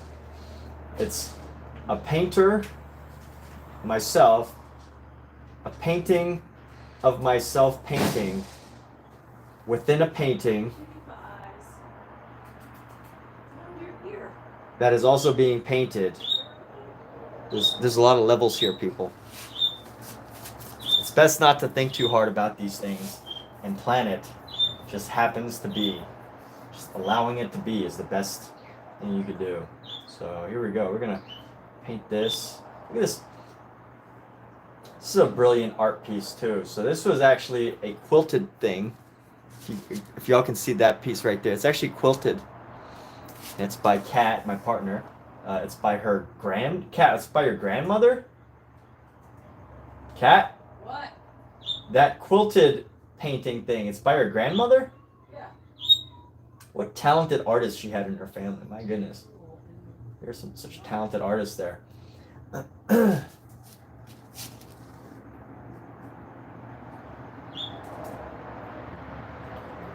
So painting within a painting within a painting of a painting in a painting.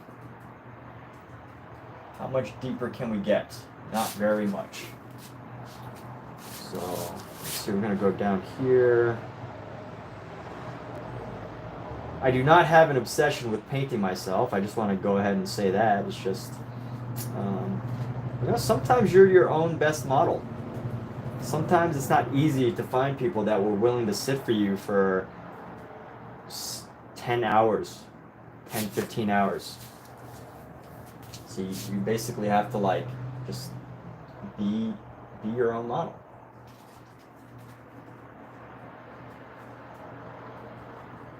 And you know, one great thing about painting yourself is that most people say you're your own worst critic, but honestly,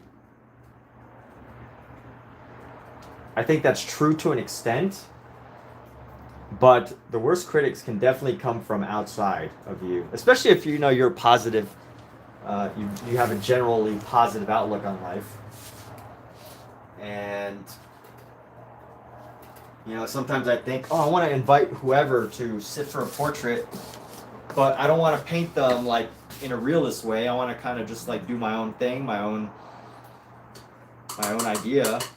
But I know I can't because I don't know if this person is an art person or whether they're just a person that says they like art, but you know what, they can't really name too many artists who have done something incredibly different. And here we go, just bringing this work in, bringing this work in, bringing these colors in. These are just like hints of yellow. I'm just going to bring in this yellow here, like these trees. We're going to bring in some of these trees. We're going to bring in some of the white. It's a little too bright. Try to gray it out a little bit with the gray.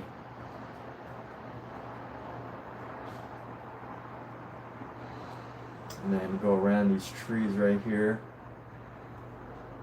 It's a nature scene, just going to add to some of these designs here. And then finally top it off with some of this red. Or top it off with some red. So pink red. There we go. Boom, boom, boom, boom, boom, boom. Needs to be more saturated. I desaturated it, but it needs to be much more saturated. This red.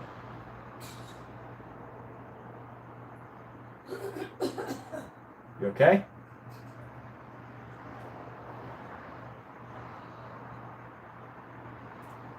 Paintings within a painting within paintings. There we go. I actually like how that turned out. I don't feel the need to do too much more for that. I don't need to do too much more. Okay, cool. So we got that. Let's go with this section here. We're gonna add some more of this red, yellow back into this section right over here. And we're gonna go paint this in and paint this down. Mix it in with some of this green. And we're gonna grab a nice tan color. Let's see, we could probably add some of this red right here just to make it pop a little bit more.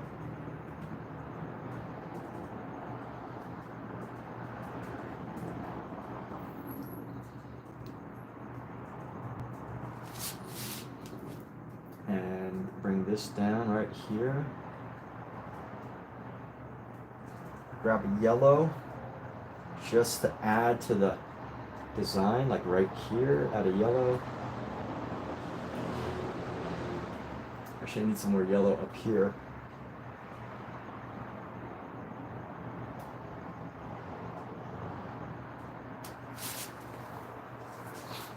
And here we go.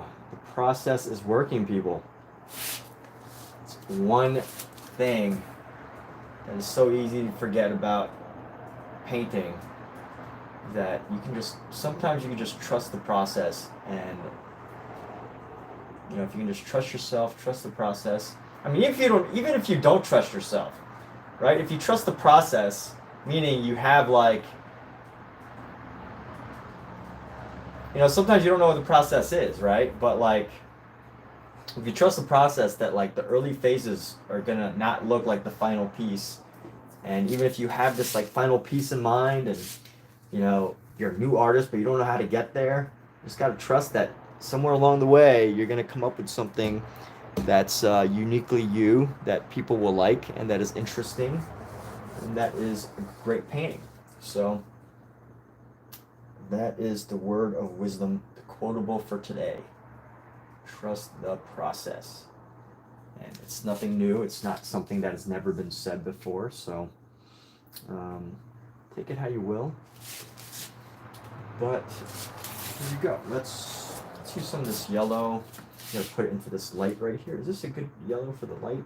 I think so. Yeah. Let's go bring this down. We can mix in some of these shadow colors right here. Some of this paint's still wet from the other day, but you know what? That's okay, because this lamp's not even on right now. So it's going to be a little darker. And if we have some of this color mixed in, that's alright, because it's not on right now. And you know what? Maybe what I do is that I make these lights light, and then this one's dark. And just has this like contrast of the time difference between painting while it's dark and painting while it's light. So there we go. There's an idea. This idea just came about. I didn't plan that. And I like it. I like the way these ideas are like coming about. It's totally spontaneous. Oh no, I don't like that color. So we're gonna try to lighten it with our yellow here. It's a little bit too dark. And we're gonna lighten it with our yellow and bring this down right here. A little bit more brown look. Browned out a little bit. Add some more yellow now.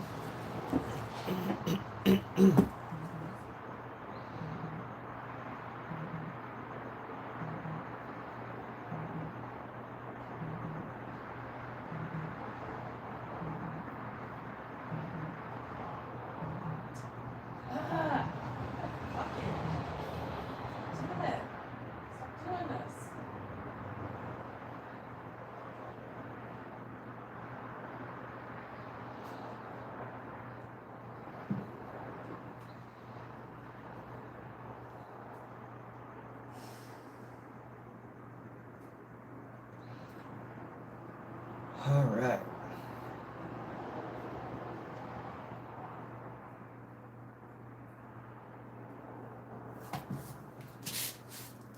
Yeah, that's the thing. That's the thing. These two do not have to look exactly alike.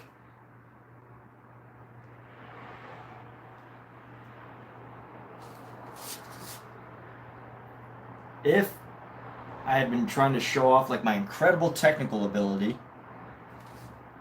I would probably try to make them look exactly alike.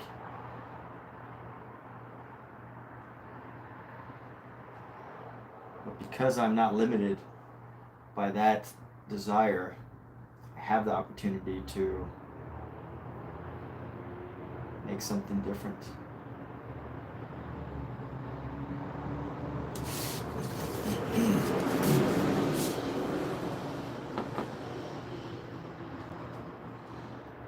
And here we go.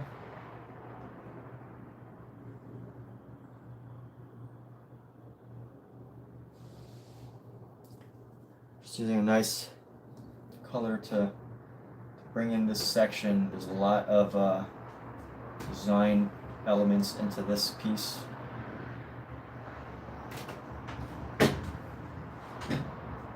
And let's actually lighten up. There's a little object right here that I need to paint in.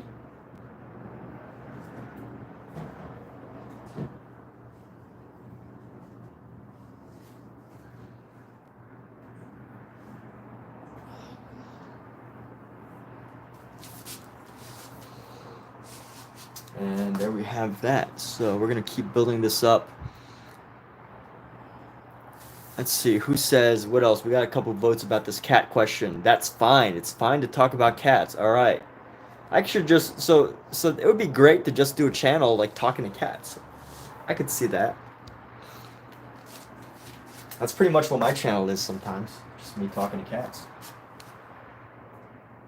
My partner's name is Cat, so, you know, that's kind of true. There's a lot of truth to that statement. And here we go. We're going to go with the yellow outline here. Just enough to give it this glow.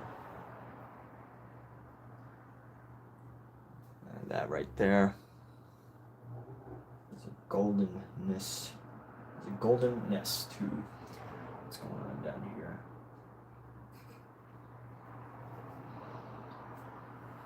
And now, for our next trick, let's go right here. We're gonna go. Actually, you know what? I'll start from the top down.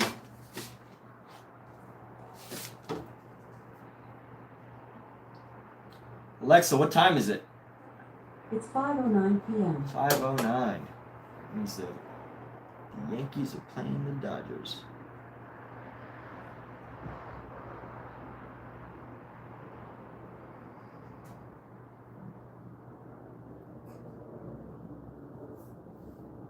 Okay, and another one right here.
And we need a good color for these cardboard boxes. I don't want to go with a typical color, so I'm gonna try to get a nice little purple. Not a cardboard box color, but like a purple. So let's find that. Let's find a good dark corrugated purple. Corrugated box purple.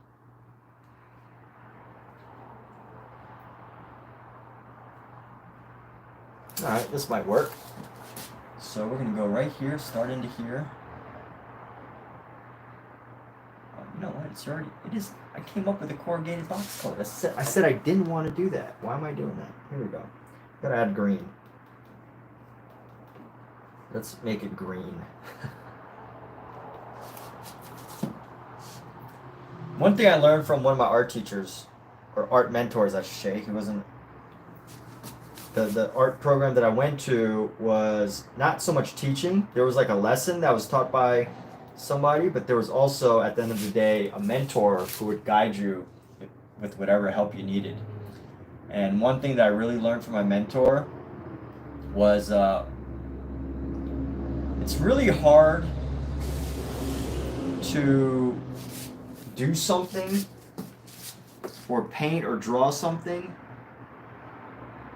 if you're looking at something that is not relevant to what you want to paint or draw, right? So what I mean by that is, let's say you want to paint a cat, or you want to draw a cat, but you're looking at a dog, you're going to have a really hard time drawing or painting that cat, right? Because your subject material is totally different. And this might sound obvious, but you know, that's the premise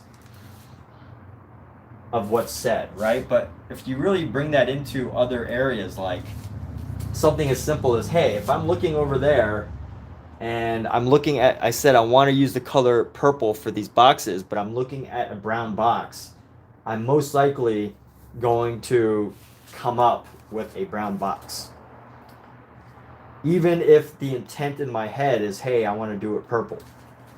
But either way, purple is not the best color for them. Maybe a yellower green I should go with, like a yellower green might be good right here. So that's what we're working on right now to develop is this green color. Because green or yellow and purple are good separate colors.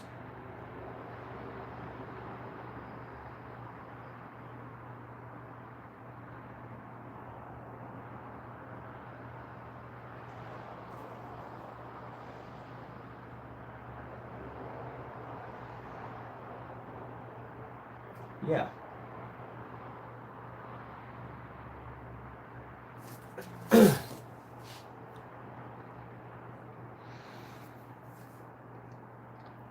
So here we go. We got quite a few more hours of this. You can definitely see that we got a lot more work to do. But here we are. We are moving along. That's the best part. We're moving along in our own unique way, our own special way. So here we go. Paint that right up to there. A little bit of separation. There's another box. I have a box right here. Comes down on this side. It goes on top of that piece right there. Actually, maybe a little higher. Here we go.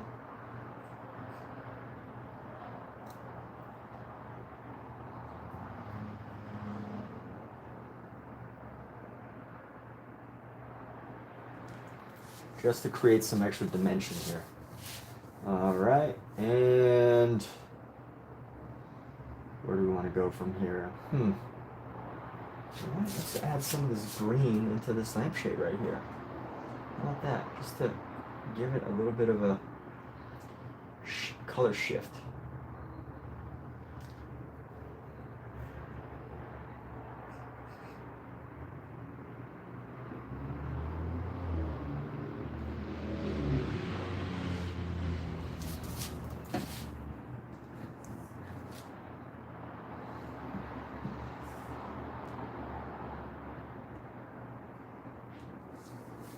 We got another box right down here, so let's paint this box right here. It's going to just mesh into this area.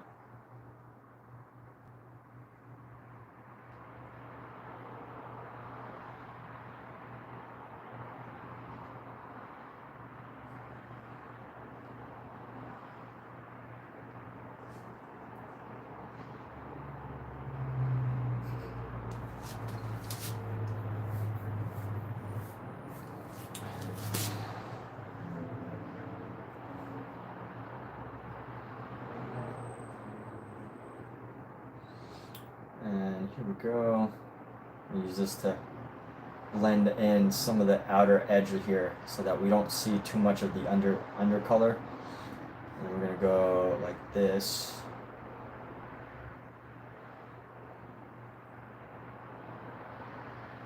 There is a green container here.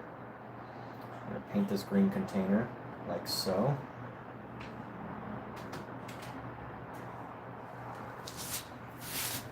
We got another. Hi, Lucy. How are you? Oh, hold on. Let me mute myself.